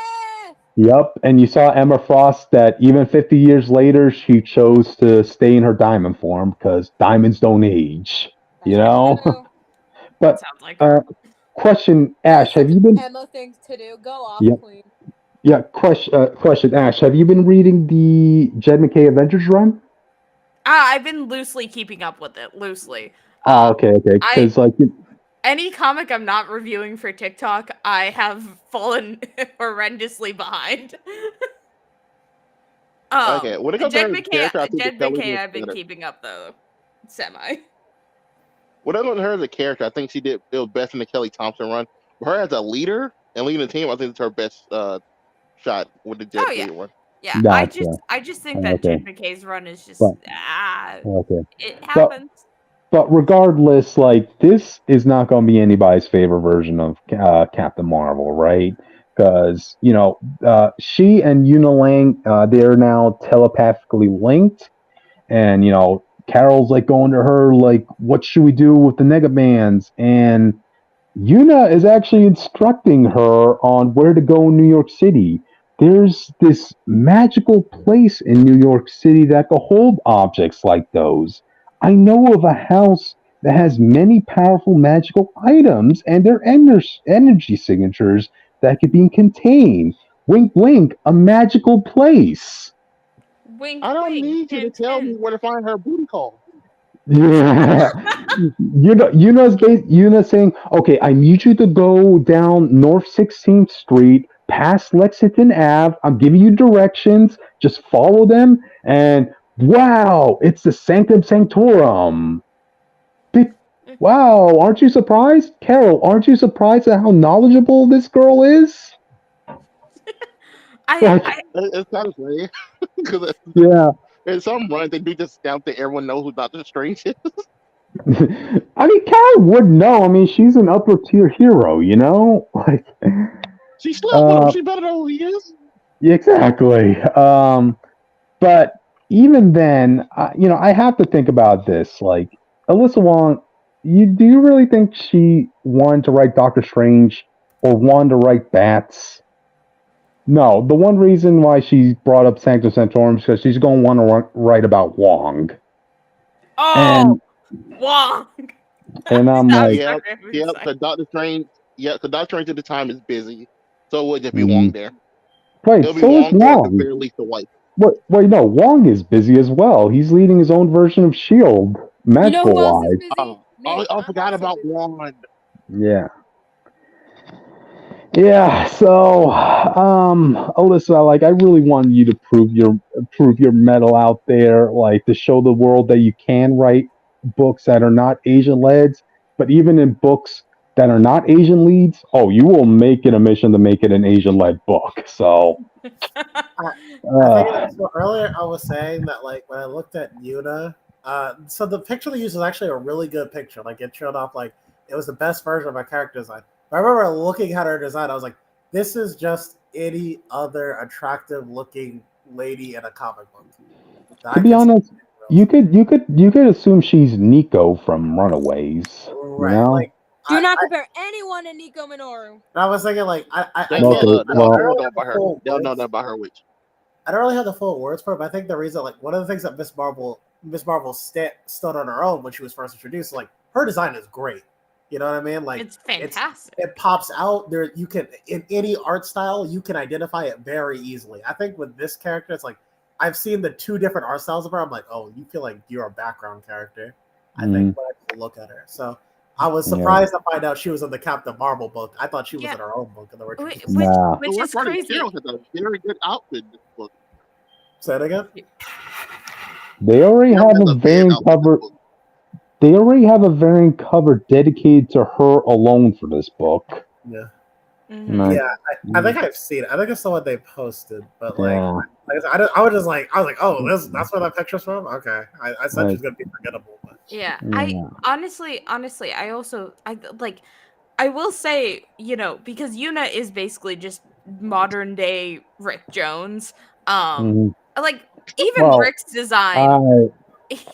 I don't know if I'll go that so popped out of the page, him in his stupid ass little yellow shirts. So you're confirming that if they ever do Rick Jones in the movies, they're going to recast him as the Asian one. Okay. Yeah. I hope so. I want to be Rick Jones. Oh, damn it! We're back. Gotcha. But anyway, yeah. Not comfortable reading this book, so it's going to be in the drop bin. Like, I guess if so, this is issue 1 of the run. This is issue 2. Oh, never mind. Okay, I'm about to say. Yeah. It's Carol is the background character to Yuna's story. I'm about to say because maybe it's like we're introducing Yuna, getting you adjusted, and then we're gonna start putting Carol in the forefront. No. I mean, look. For God's sakes, Captain Marvel, you're leading the Avengers. You have the Impossible City. I know Genisville is powerful, but can Genisville take on the combined forces of you, Thor, Scarlet Witch, Iron Man, and all that? He can't even beat Witch. Right. Yeah. It just makes no sense to bring him to. It just makes no sense to bring him to the Sanctums of Torum here, unless Alyssa Wong just wants to really forcibly write Wong in it. I mean, I would. I don't. But make it make sense. I probably would choose. But we have over the Avengers. But we do have cooler books to get to. So yeah. So anyway. Is it my time? All right, that's all I have to say. So is it my time? Right. Go ahead, Witch. It's your time. Oh, I'm gonna be a menace, and it's not alphabet related. So I'm talking about Dracula #2 out of 4, which made me very upset to learn that it was 4 issues, because how fucking dare they? Yeah, so hello. Everyone should go read this book right now, including Austin. Read this book, it is amazing. Anyways, so we start off at a party, where we see Lucy and Mina just chit-chatting it up, as you do. And guess who shows up after the 2 lovely ladies meet up with, I believe, Mina's father? Yeah. Guess who shows up? I dare you to guess who shows up in a nice carriage. And guess who shows up? The Wolfman. Frankenstein's wife. Frankenstein's wife. No, but that'll be hilarious. Yeah. No, it's Dracula. But he basically looks at I thought he was already there. I mean, it is called Dracula. It's not called Wolfman. I thought he was already there. He's there somewhere. You gotta look for him. Anyways, he's just he's standing there menacingly. Literally. Anyway, so it freaks out Mina's dad. And so basically you get this really cool shot of Dracula is staring at him, and then it's goes back to red, and then he just goes inside and you see a trail of red follow behind him, which I really like because like I've mentioned in the last time I've talked about this book, it has a very muted color palette besides a couple of moments where it has a pop of red or maybe blues and such like that, but it's usually a very muted color palette, and I like that a lot. Anyways, so John Stewart, the doctor guy, he's hey, you should come for a drink. And then after that whole thing with Dracula going into the party, he's okay, I'll just have one friend. So they go on their merry way, and we see like this wolf with red eyes and a red mouth with white teeth because duh. So, are you happy you got a wolf creature in here? Be grateful. Yeah. I don't do that often for you. Mm-hmm. And then you get this like Universal Pictures and Skybound presents Dracula with like this really cool, lovely spread art. I don't want to show it to you guys because that wouldn't be fair to everyone here. But everyone should go read this book because the art is amazing and traditionally done. Like the lace in this spreadsheet is actual like real lace that was painted over. Ooh. Mm-hmm. Yeah. Yeah, what did that Anyways, face up here? I know, right? Anyways, so we go into this like gentleman's club or whatever. I don't know what the hell it is. With this guy who's like kind of crazy. We're not 100% sure he's crazy, but he's like, oh, there's an unholy creature of using dark magic, Nosferatu, the living dead, vampire, shit like that. People are like, this guy's crazy. But he is a doctor. He is a man of science. You know? And so basically, after he has his little speech, he introduces himself being like, oh, I'm Professor Abraham Van Helsing, you know? And he's like, oh, aren't you the doctor at the asylum? Like, you know, I heard about this, like, Renfield guy, because Renfield is all the rage nowadays. It's lovely. Any whoosies, hold on. So basically, Mina's dad, I forgot his name for the life of me. That is my bad, but that's okay. Basically, he's like, yo, John, I'm gonna head out. Like, I'm tired, you know, I'm an old man, because I get it. Because I also know another old man, aka Cryptid, but we'll circle back around to that later. Anyways, so we cut to Lucy and Mina. They're just chilling out in Lucy's room. You know, they're getting undressed. They're about to go to sleep. And Lucy's like, oh my god, like that Count Dracula guy, he's kind of fine. Not gonna lie to you. You know? And so Mina's jokingly being like, all right, Countess, don't stay up all night now. You get some sleep. And so then she lays down on her bed, and then all she thinks about is like Count Dracula, right? And we see like this really cool like art, you know, where it's like her laying down, but like you can see her eyes in the background with like these red splotches around it. And then you see like this vampiric force coming through the window, I believe. It looks like a window. So it's fine. Anyways, we see Renfield. He's like, Master, I need substance. Please give me substance. I'm tearing at my skin and not eating the flies that are on my hands. Don't ask too many questions. He's weird and he's low-key, high-key gay for Dracula, which I get it. Mm-hmm. I would be too if I was him, but there's a time and a place, my guy. Like, your face is glowing white. It's not just like regular white, it's glowing. Like, you can't always be horny. Like, his face is fluorescent white. Yes, you can. Basically, it's me when I decide to put white foundation on, but like more. Anyways, so we see Mina go into Lucy's room just to check up on her.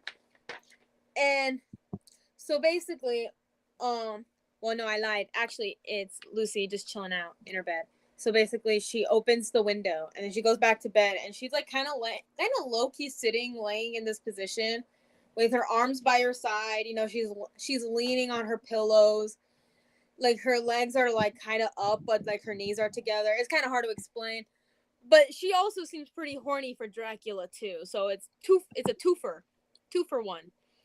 Woo! So Dracula goes into her room. Can you see where this is going? Without her consent? No, through the window. With her consent, because she did open the window. And vampires do have to be invited in. Basically, she low-key basically gave I'll let consent. you have that. But besides the point, so he enters into her bedroom in bat form, and basically drinks her blood in this very like sexual, intimate way. And if you catch my drift, you gotta read it to understand. And so basically, we cut back to gay ass Renfield, which in this one shot of him in his profile, he kind of looks like Tom Hiddleston dead ass. But besides the point, oh god, he's like, I am yours, master. You know I am yours. Why would you let me taste your power for myself, like undiluted and pure? I know I am weak. I know I am small. I shall be grateful for the little things, the little creatures. But I am only human. I want more. I want more. And he's just laying in his in his room, just being crazy. Anyways, we cut to the next morning, where it actually cuts to Mina talking with her father about what happened last night. You know, Mina just having a normal conversation in the morning, like about how your day was. Oh, you seem troubled. What's wrong? Stuff like that. You know. And he brings up the fact, like, those eyes that he saw when he first saw Dracula. It's great. So, anyways, Mina goes up to Lucy's room to, like, wake her up, check up on her, and then you just hear a really loud scream. And so Mina's father goes into the room and was like, yo, what happened? What happened? And he's like, oh, my goodness. So we cut to the final panel where it's Lucy laying on her bed. You know, she's actually laying down with a smile on, with a blood red lipstick on, because apparently Dracula knows how to put a little bit of makeup on someone. Just lipstick though, not This on dude's makeup. weird. Don't worry about it. So basically, she's laying down. She has like this euphoric look to her, like, I guess, like, kind of like a post-nut clarity look. I don't know. I don't do What the sex the thing. fuck? And she's kind of happy that Dracula drank her blood and potentially killed her or turned her into a vampire. Great times. We love it, don't we all? And so then after that, we actually get a bit of storyboards from issues 1 and 2 so far, which we love. Yeah. The next issue is coming out on December 27th, so keep your calendars available. But I really like this book, and everyone should go read this book, especially if you like horror comics, and if you like Dracula or just any Universal monsters. Like, this art is top notch, and it's traditional art too, which you don't see that much in comics anymore. Ooh, go with the classics. Can you imagine waking up, going to breakfast the day your dad asked you, so I heard like a slippery noise from your room last night. What the hell was that? Oh yeah, this book is great. I recommend it. I would not recommend eating during it, because every time I was trying to eat dinner or like lunch or whatever while trying to read this, Renfield always causes me to like get really uncomfortable. And the first issue, I was trying to eat and I started gagging because of some of the shit that he was doing. Like, bitch, we get it. You're gay and horny. Leave me the fuck alone. Let me eat my food. I knew. Jesus Christ. I knew a guy who was smoking while reading a comic, so if that could be done, you can eat while reading a comic too. Well, you gotta read it, Cryptic, because you don't read. You don't read the indies. Hey, I read. No, It's just I was saying he doesn't read. That's crazy. I read the most out of. I read the most out of here. We're just What are talking you about the talking ones about? that are I read. topical. I just We're read just. a lot more manga, because there's a lot of manga I have to read. Wait, how do you know I don't read manga? Vibes. Oh man, wow. Yeah, I have a ton of Mr. manga Captain collection. America. Yeah, and I have a collection of manga that I still collect that I support my local bookstore for. Yeah. Yeah, Do you my like Dragon favorite Ball Z? used bookstore moved to another location, so I'm so salty about that. I like Dragon Ball, the original one, better, but yeah. God. See, Dragon Ball Fuck, you're fans can't old. read. Dragon Ball fans can't read. There you go. It's confirmed. Exactly. It's a well-known fact. Cryptid, this is scientific. Dragon Ball fans can't read. I would know. Exactly. Yeah. I know a couple Dragon Ball fans. You can go your whole life reading a book, and the moment you become a Dragon Ball fan, the words just go blurred. I'm telling you. But anyways, go read this book because it's really good, and you're supporting really cool people doing this. Like Martin Simmons, your art is amazing. I do plan on emailing the staff with my the people working on this book with my thoughts on this book so far, because it's really good. Cool. Thumbs up. Yeah, you can't see me doing a thumbs up with an awkward smile, but go read it. Go read it now. Alrighty. It is so good. Please read it. Thank you. Gotcha. Alrighty Austin then. agrees. But with that, let's move on to the next book that I hope all of us agree on. Next off is Batman Off-World #1 by that implies Jason he's Aaron. Batman on World. Am I Book correct? sucks. Moving on. This was the best Jason Aaron book I've read in years. I am surprised. I don't even know what to say. Like, you guys know my relation with Jason Aaron. I hated the guy for what he did with Robbie. Had never recovered, but you know what? Decided to give this book a chance, and this is him in his A game. Whoa. Book's good. Continue. Hey, okay. Yeah, let me explain what happens. Okay. You hype this Yeah. book up, and later where he comes out, and he just says, "Oh yeah, that Batman book, that was the worst thing I ever wrote in my life." Which is likely to be the case. But anyway, okay, so you start this book off with, wouldn't you guess? In outer space. You see a ship that's being that's being boarded on by an even bigger ship, right? An alien ship. You have these two aliens scoping out the smaller ship, trying to see what's in there, who's there, is there anything valuable? And the only person that was in there was Batman. And this is where like Batman's like looking at the situation, because keep in mind, this is actually Batman's first adventures in space. That's not true, but yeah, and this. Yeah. This is not a main continuity. This is basically going to be year one of Batman's adventures in space. You know, gotcha. So anyway, Batman is like looking at these two aliens, right? He's analyzing them, saying, "Okay, these two are clearly not humanoids. So the pressure points I have been studying in my martial arts will not be effective in this case. But they do have heads. I could work with that." And like, that's fucked up. Hey, these are species that Batman has no prior experience with, you know?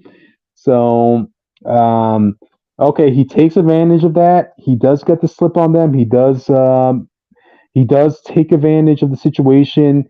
He notices the surroundings. He notices that the gravity is not the same here, meaning his batarangs aren't going to be as accurate as he will like. So he has to rely on the smoke grenades or whatever, to throw the other aliens off. And the aliens, they're pretty much treating this as if Batman's the xenomorph. It's like, oh my god, what is this creature? He has claws, he has gas, he can fly, this and that. He has wings. It was pretty amusing to see that happen, But this is where you run into the main boss of this alien ship, and he finally corners Batman. And Batman is just him and Batman face to face. The aliens basically telling him, "Oh, you're not anything special. I mean, look at you. You're puny. Show me you have worth. If you're worthy to scrub the toilets on my ship." And that's when Batman puts on his a little taser brass knuckles and throws him a punch.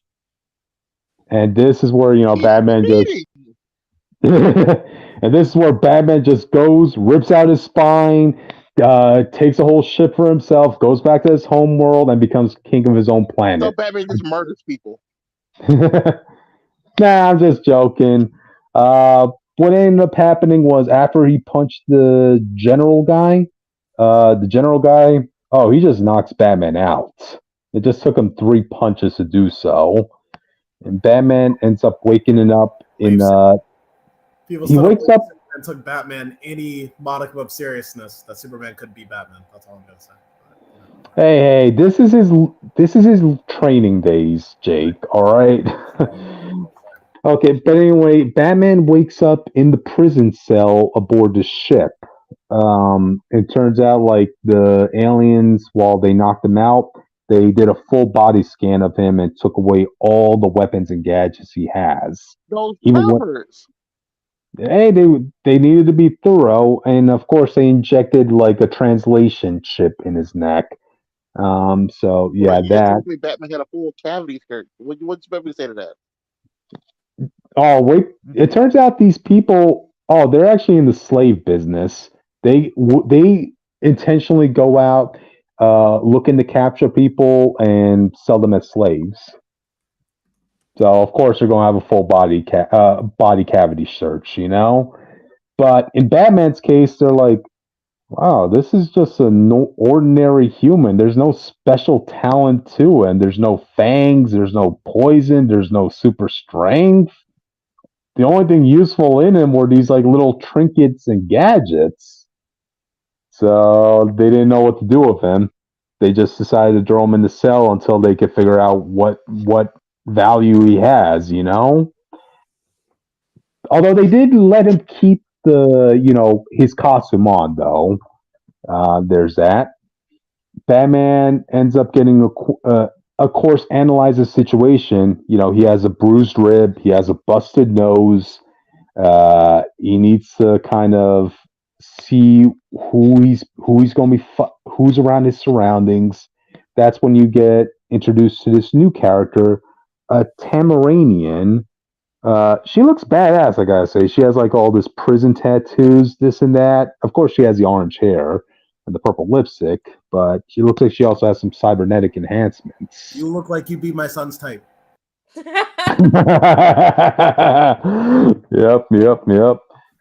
This is like the badass, mature version of Starfire, basically. But anyway, she's basically the one that runs this whole prison facility. She herself is a prisoner, right? She again is looking down on Batman, just like all the other aliens are, and yeah, Batman's ends up forced to stay here for a couple weeks. He has to do Superman all sucks this. at his job, bro. He can go save a little girl. He can go save Batman. I think this is before Batman even met Superman. Hey, Superman's job is protecting the planet. Batman is on that planet. He don't have to know him. He know the little girl. Yeah. Yep. But anyway, Batman's forced to do all the demeaning jobs while he's basically a slave. He's going through the slave experience right here, picking up after them, Bro, taking up. Batman Yeah. trying to relate to my people. There you go. Hey, you think a billionaire white guy had it easy? No. Anyway, he's picking up after them, doing their tasks, picking up all the leftovers from their scraps, which include this one robot who's basically there to be a punching dummy, right? Whose only existence in life is to be a practice dummy for the other aliens, and he's like, "Please don't throw me away, human. I still have more use in me. Please put me back in the ring. Prove to our overlords that I have use for our master." This and that, you know. But Batman ends up throwing this robot a bone. He actually helps fix him up a bit, and he actually has the robot say, "Look, you need somebody to hit you. I need somebody to train with. I want you to simulate how these aliens fight, so I could better prepare myself against them." And I'm like, "Oh wow, it's actually pretty smart, you know." Yeah, I'm going to use this time wisely. I'm going to use the fact that everybody looks so down on me that that's going to blow up in their faces, you know? And this actually catches the interest of the Tamaranian, saying like, "Oh wow, you might have more in you than we thought. So what brings you all the way out here in space?" And you come to find out that part of the reason why Batman went to space to begin with was, you know, he was saving Gotham from this gang lord, this and that, the usual spiel, up until the gang lord apparently found himself in possession of an alien enforcer, right? And this was something completely new to Batman. He never met somebody like it, but we don't get the full story. But whatever happened in the past is what told Batman, "Dude, I have to go to outer space. I need this. There's clearly more danger to our world than just what's in the ground, you know?" So Yeah. Let's tell Superman that I guess you just know Superman, but I don't know. He doesn't know. I guess at this point he didn't know there was aliens in general. I guess so. Okay. Yeah. Look, I Are you know. telling I me know. this is where his bias against Starfire is going to come from? 'Cause I don't know if y'all know, but He's gonna Batman get his clearly ass favors dumped. Oh my god. Batman clearly favors Batgirl over Starfire with Nick to the point where he was straight up just call her the alien. He's like, you're finally building your strong Damn, that's kind of racist and towards stuff like aliens. What did Starfire do to him? And because Batman writers don't like Starfire, they don't like writing Starfire. Well, to add that, she's from an alien race, like alien planet. That doesn't mean you gotta be racist towards her, man. Okay. Look, to add to that point, Austin was bringing up. We do get a glimpse at I think issue 4, right? It does seem like Batman and this Tamaranian are going to hook up. Oh. So yeah, you're gonna have 2 members of the Bat family hooking up with Tamaranians.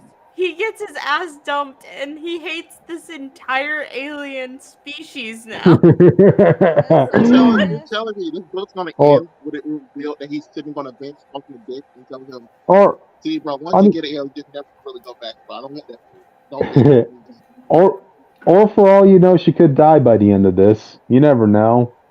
All I know is that. She's definitely dying. I just wanted to be like, Dick, don't date that Tamaranian. She'll break my heart. I mean, your heart. Yep. But honestly, to go on a more serious note, a staple of Jason Aaron's tropes over the past couple of years is, he's the guy who kind of punishes you if you follow the continuity and history of a character, right? He wants to find a way to change it or add it or twist something in a character. Yes, there you go. Except, hey, I want to write my Aaron-verse versions of these characters, But here, this is him just delving into the first experience Batman has in outer space, And for the most part, I like how he's approaching this with Batman, saying what reasonably Batman would be reacting to and, what his resources are capable of in this situation, It's not him being overpowered or, massive prep time. You do see him take a beating, but, you also see him playing the bigger game in this, And to that, I gotta really applaud Jason Aaron for it. This was a damn good book. Yeah. Any thoughts? No. It's a cool book. Wow. Okay, you guys only react to bad books, I see. So.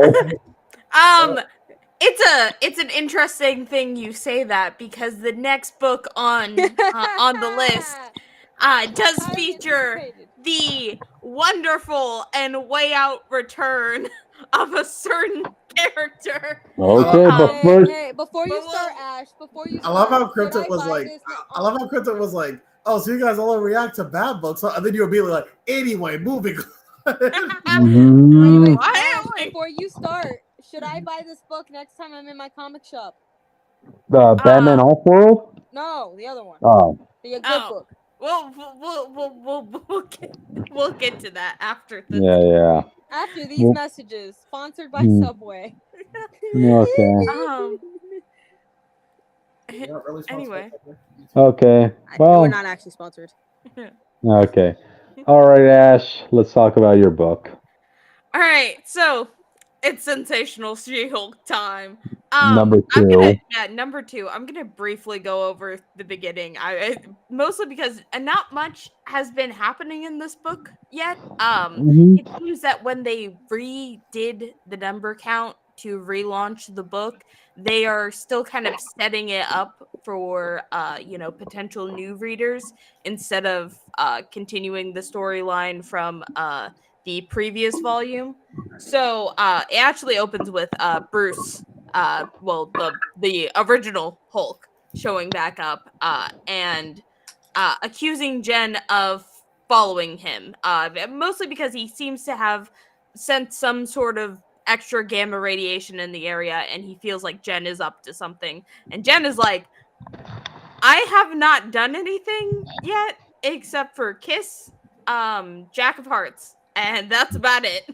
Yeah. Didn't they do the do? Oh yeah. Yeah, Do.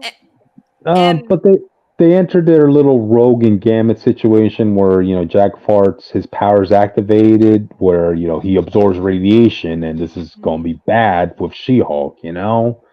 So they couldn't physically make contact up until recently, where Jack farts realizes, hey, if I absorb an enormous amount of radiation, then my body doesn't need to absorb She-Hulk's radiation. yeah, they've entered a sort of situationship. I think that's the best way to put it. Yeah, they're finally able. They're finally able to hook up now, physically Yeah. wise. So Yeah, yeah. so Yay. but he's not in this issue. We're gonna talk about the better love Mhm. interests a little bit later. But essentially, Hulk starts rampaging as one Hulk does. And we get the reveal of a character who I thought that they were going to forget about from the Yeah, previous run. because she is April forgettable. and Mark Booth, or well, April Yeah, Booth, because those two are specifically. forgettable. They are Yeah, forgettable. they They are two scientists who want to purposely have superpowers. Yeah, they want to be Hulks. They Mhm. got that Why? wish, and then it Good or just dumb. they Mhm. just want Which, that they want to Good. be like the smart, like They want to be which, strong, scientifical. powerful. They want to be talked about. Yeah, yeah, it, it and was it was honestly just a weird subplot to kill off Jack for like a month. If Mhm. I'm being Jack's honest, that's the only fine. reason it happened. He's fine. They're all fine. So, of course, this issue is very action heavy. They of course get into a Hulk fight, and they're trying to have Mark, who is not Hulkified anymore, calm down his wife, Yeah. and doesn't end up working. She ends up proclaiming that she's the Hulk, and Bruce is like, "That's copyrighted." Yeah, I Yeah. copyrighted that bitch. You can't have it. So they end up fighting. Jen is eventually like, "Hey, you gotta do something about this."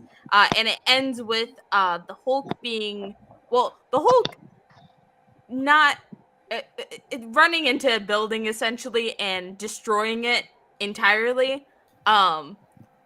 And of course, Jen, being the attorney at law that she is probably gonna have to deal with the legal ramifications of it in the next Yeah. issue.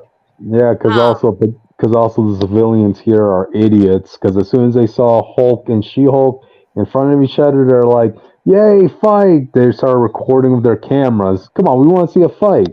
Yeah, you really yeah, want to see a fight up close with two Hulks? Yeah, you really want to be in the middle of this. There's like 3 Hulks here. yeah. Only one of them is able to actually articulate anything other than "I am Hulk." Not a safe space to be in. Hmm. But who cares about that Yep. when there is Wyatt Wingfoot to be had? Go for it.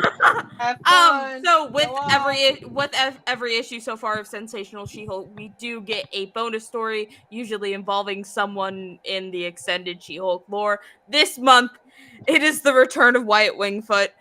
Um, Hmm. Everyone be happy. he has come back to Washington in order to get Jen's help with a certain legal issue with the Kwezi tribe. Turns out they do make a little in joke there at the beginning where they say that the US government is trying to claim that the Kwezi isn't a real tribe because Marvel did indeed make up this tribe entirely for just Wyatt Wingfoot to be a part of. And he's like, doesn't bother me. Everyone's all my family's been rejected. It is what it is. I get used to it. Hmm. And then they suddenly get attacked, and Jen's first response, I need to make clear, Jen's first response is to just toss Wyatt in the air with no plans of how to get him back down. Anyway, luckily Wyatt this isn't his first rodeo, pun intended. And he actually has this belt that was given to him from by the Fantastic Four after his last adventure in the Dan Slott run. By Reed, right? By Reed. Well, okay, it doesn't say. Oh God, Ben is not the one who's going. Ben is not the one who's going to be creating this belt. Oh wait, you know? wait. I forgot. It did indeed say Reed. I was about to imply that Johnny gave it to him. You know. Reed can do good things. Reed can do good things like protecting Wyatt Wingfoot. That's all that matters. You challenge that science? As long as he is okay, that's all that matters.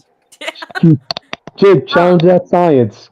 Give Wyatt Wingfoot a force field belt. Clock. Even a broken clock tells me the right time once a day. Yeah, but you know, that does bring up the interesting thing of Wyatt Wingfoot having a force field now. Which, if I had a nickel for every single time a character that I love got force field like abilities out of nowhere, I would have 2 nickels, which isn't a lot. It's weird that it happened again. It's weird that it happened twice, right? I know they're reference. Yeah. You're still up. Hello? Hello? What? Hello? Hello? Yeah, we can hear you. We're all here. Okay, yeah, there was like an awkward like cutoff, and I got a little confused.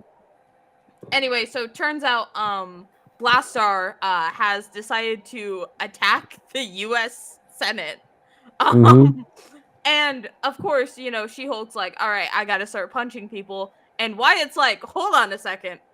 What do you want? Why are you doing this? Like, he's taking a very anthropologist, you know, former law student approach to this. And you know, Blastar eventually is like, look, you know, I'm having some issues.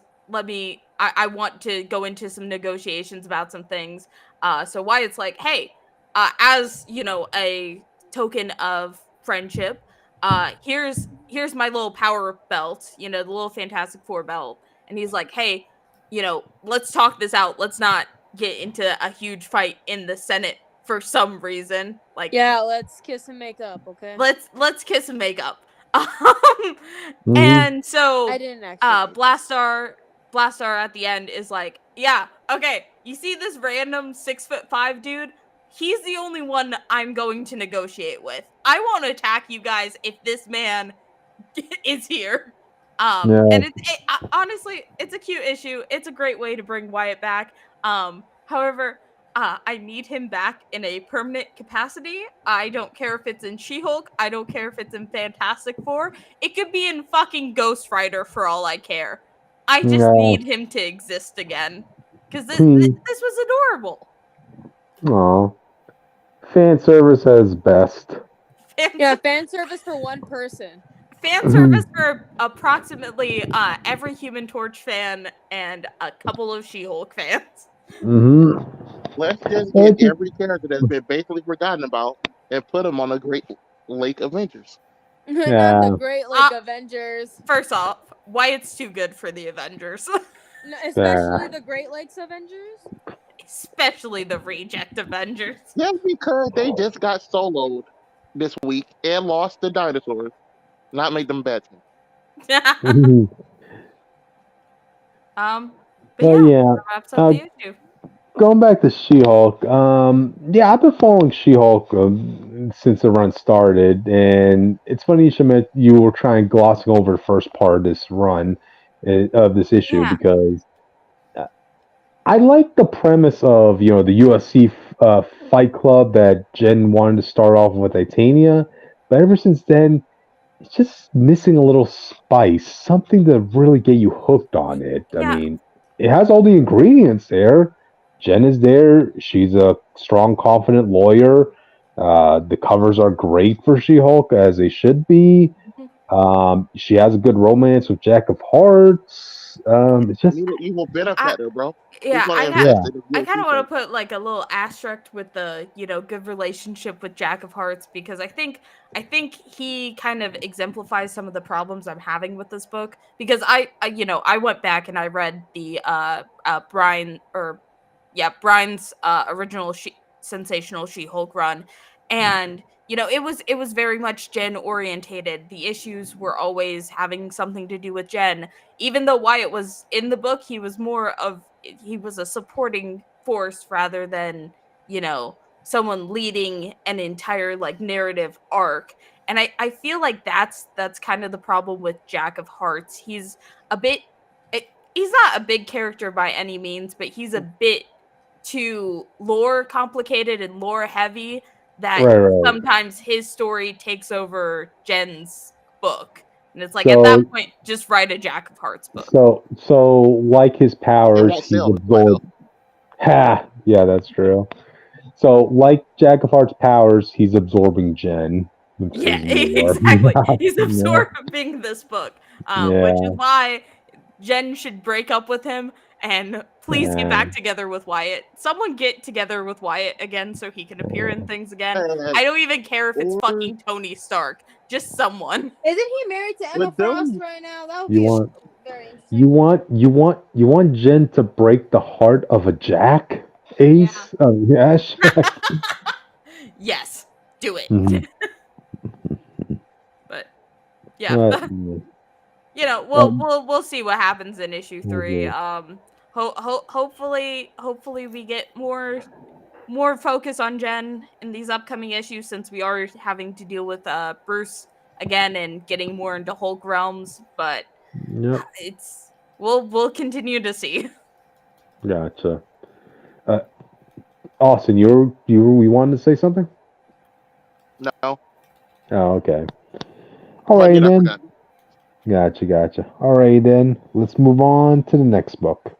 Austin, it's you, It depends. man. Do you want to do this book, or do you want to end Yeah. it here and I'll just do it next week? No, let's do it. Let's do it here.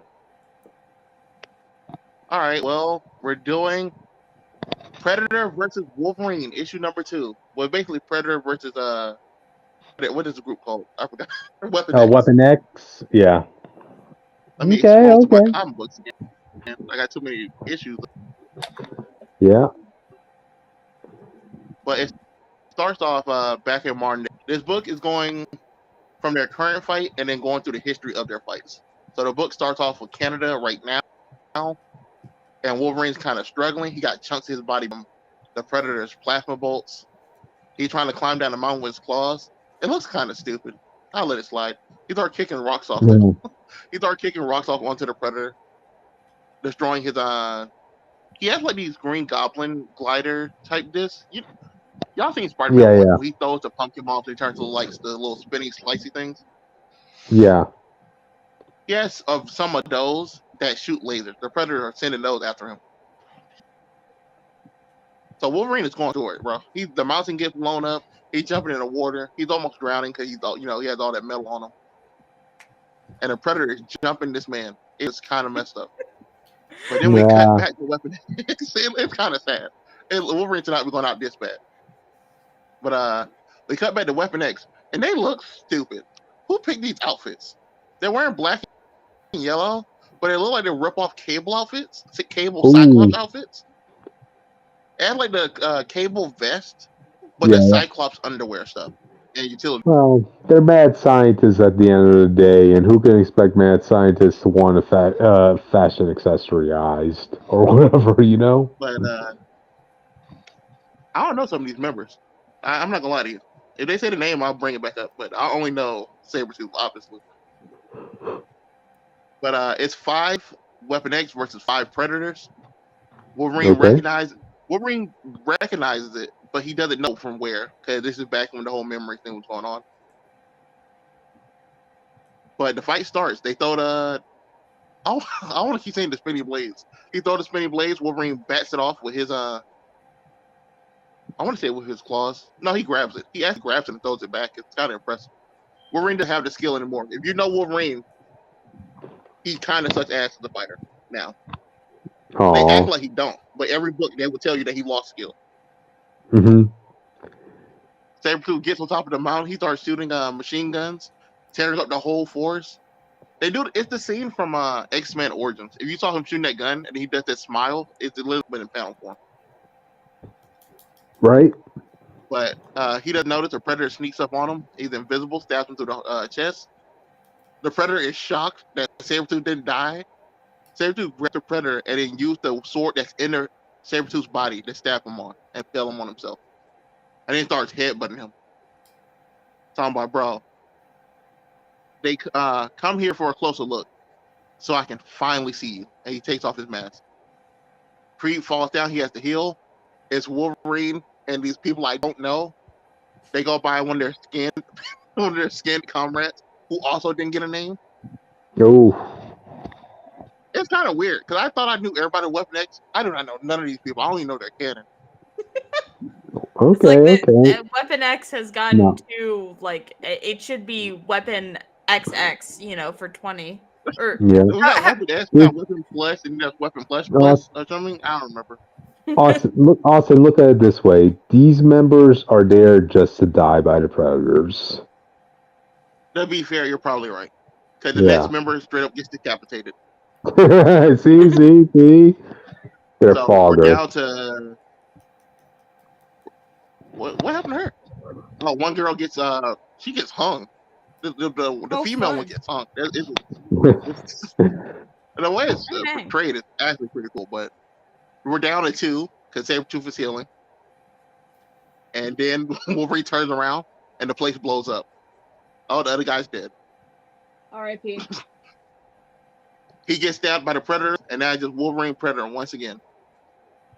Oh, Wolverine grabbed the guy. The guy's still alive. Never mind. Now I take that back. They run into a building. They're leaking blood. The Predators see them. It seemed to be 2. One is talking shit to the Sabretooth. And then they start doing a dialogue. I don't remember. Okay. Doesn't even matter. There one more we got to kill. And then the Predator kills himself. And I was like, what? Dang. I don't remember the lore. That's not in the movie. He kills himself by shooting his claws to his own brain. Maybe it's one of those death before dishonor. I couldn't beat that guy, so I got to kill myself. Okay, gotcha. If it's the warrior thing, but Wolverine's trying to patch up the other guy, and now they look like the Russian police are here. The Russian government is also in this room. Why are you here? Oh, the Russian government is here. They're also predators, because I guess the predators landed in Russia first. And that's a team up between Wolverine, Weapon X, and Russia. All fighting 2 invisible predators. They throw their shit. They do a Captain America move, but they don't bounce off the shield. They get ripped right through. It's all action, so it's weird to just commentate because it's just them fighting. This book doesn't come a lot of dialogue. Gotcha. I mean, as long as the artwork is good. They keep fighting, and Wolverine blows that everyone's in.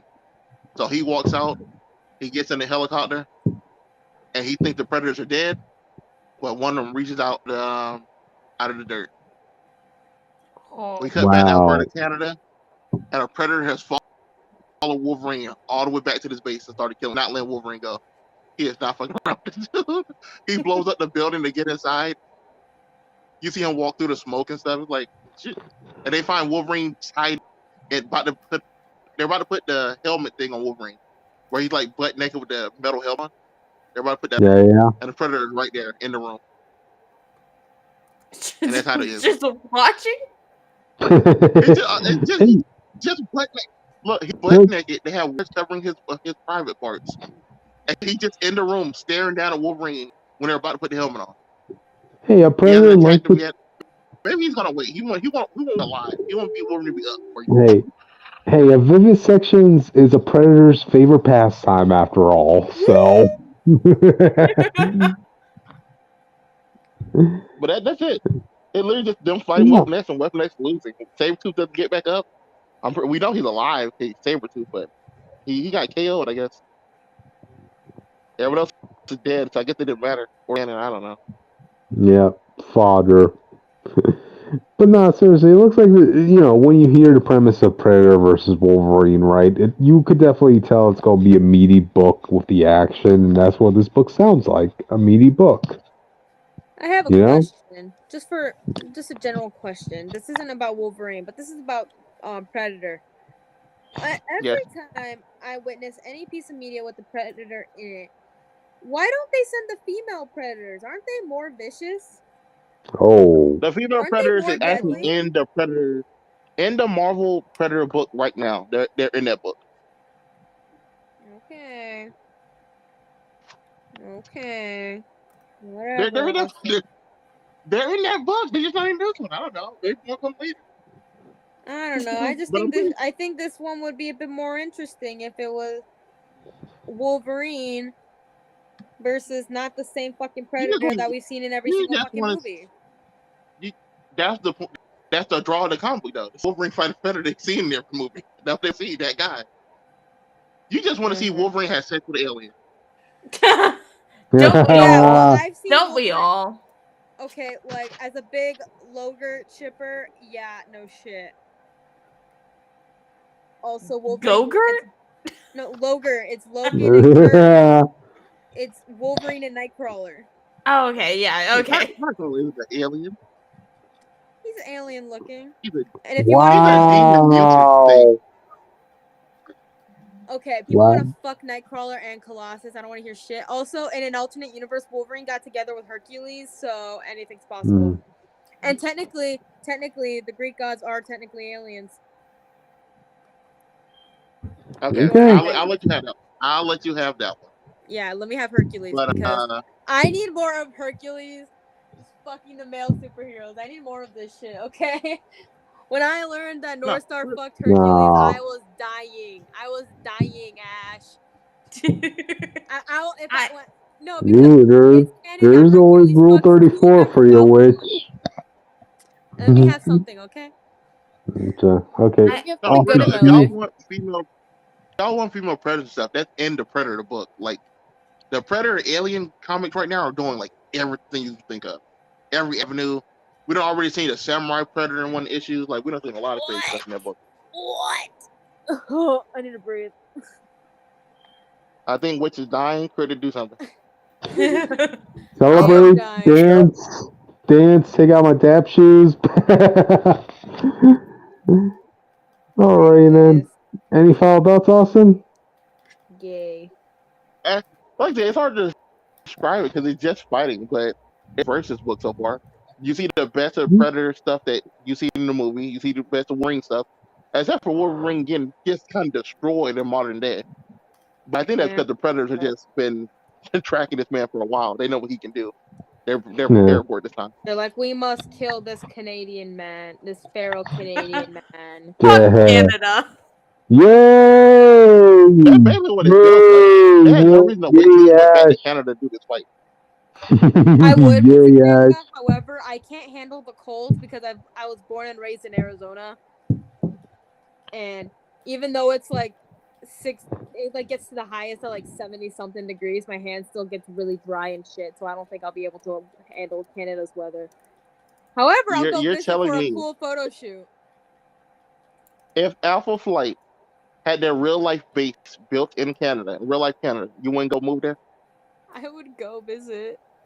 Yeah, visit. Sure. I would go visit only because, like I said before, I can't handle Canadian weather. I can barely handle Arizona weather as it is. Gotcha. And it doesn't even get, like, compared to the weather in Canada, Arizona weather is nothing. Like, Arizona winter is nothing compared to Canadian winter. However, I would want to go to Canada for a really cool North Star shoot. So if anyone knows how to do photography, hit me up. Gotcha. We'll book tickets. But, alright then. Sounds like we went through the Predator and Wolverine book. And with that, yeah, we got through all topics, audience. Oh, shit. Yay. Thank you, Ash, for joining us tonight and, giving us your Fantastic Four insight. Yeah. It's really fun to talk about Wyatt Wingfoot, even when no one brings up Wyatt Wingfoot. How do you think I feel talking about Alpha Flight? Mm-hmm. I Definitely. don't know who that is. So, okay. Give the Cliff Notes version. Cliff Notes version. I gotta this do is I soul looked check. up a photo and I recognized them. I This- don't remember reading about the character. This is actually a good way to plug my TikTok channel, as I have dedicated this entire month to highlighting Wyatt Wingfoot's best stories and most important stories. So if you do want to find out more about Wyatt Wingfoot, follow me on TikTok at Hey Dave H3YD4V3 Because Homestuck. because Yay. Homestuck, sadly. Yay. Yeah, that's Okay. all I have to plug because I want Wyatt Wingfoot month to go good. Well, I'll plug in my stuff because I can. Yep. So subscribe to the YouTube channel here because I said so. Like I said, I will send Ash after you to eat your toads. I will eat toes. Exactly. Anyways, follow the Twitter at Comic Fanatic 69 because that's where most updates are, and that's where I'll post a funny meme every once in a while. I literally just posted something on there. What is Witch doing? And I quote retweeted that with my main Twitter account being like singing, duh, because if you paid attention, you would hear in the background I was singing a song earlier.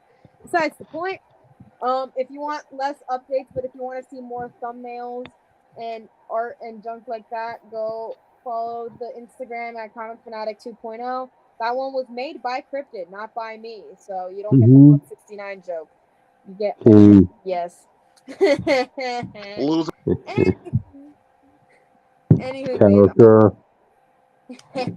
Anyways, if you want to follow me, you can follow me on Twitter at Witch of Jotun with an E instead of a U.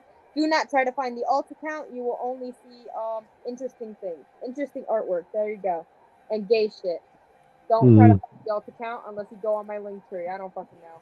Anywho, you can follow me on TikTok and Instagram at witch_of_Jotunheim. This one is with a U. I do post a lot on TikTok, especially on my stories right now because of life circumstances. But I do plan on posting some art soon.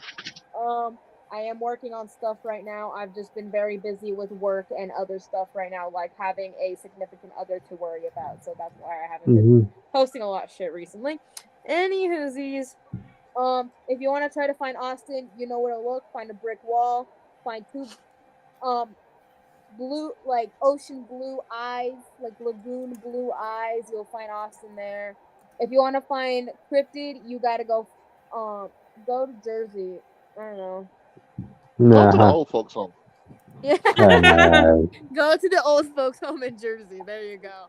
And if you want to find Jake, I don't know what to tell you, man. I haven't been able to find him. He's been in the void for a while. I'm looking for him. Don't worry, he will be found soon. Don't ask about Philly. Don't ask. Anyways, if you want to try to find our other guests that isn't Ash, good luck. You'll meet them again later. I don't know yet. I haven't decided yet. I am the one who does all of the guest asking. Yeah. Gotcha. So if I message you on the Twitter, you know it's me. Gotcha. I'll be sending dumb memes. Well, anyway, with that, let's close out for tonight. All right. Okay, bye, audience. Thanks for having me.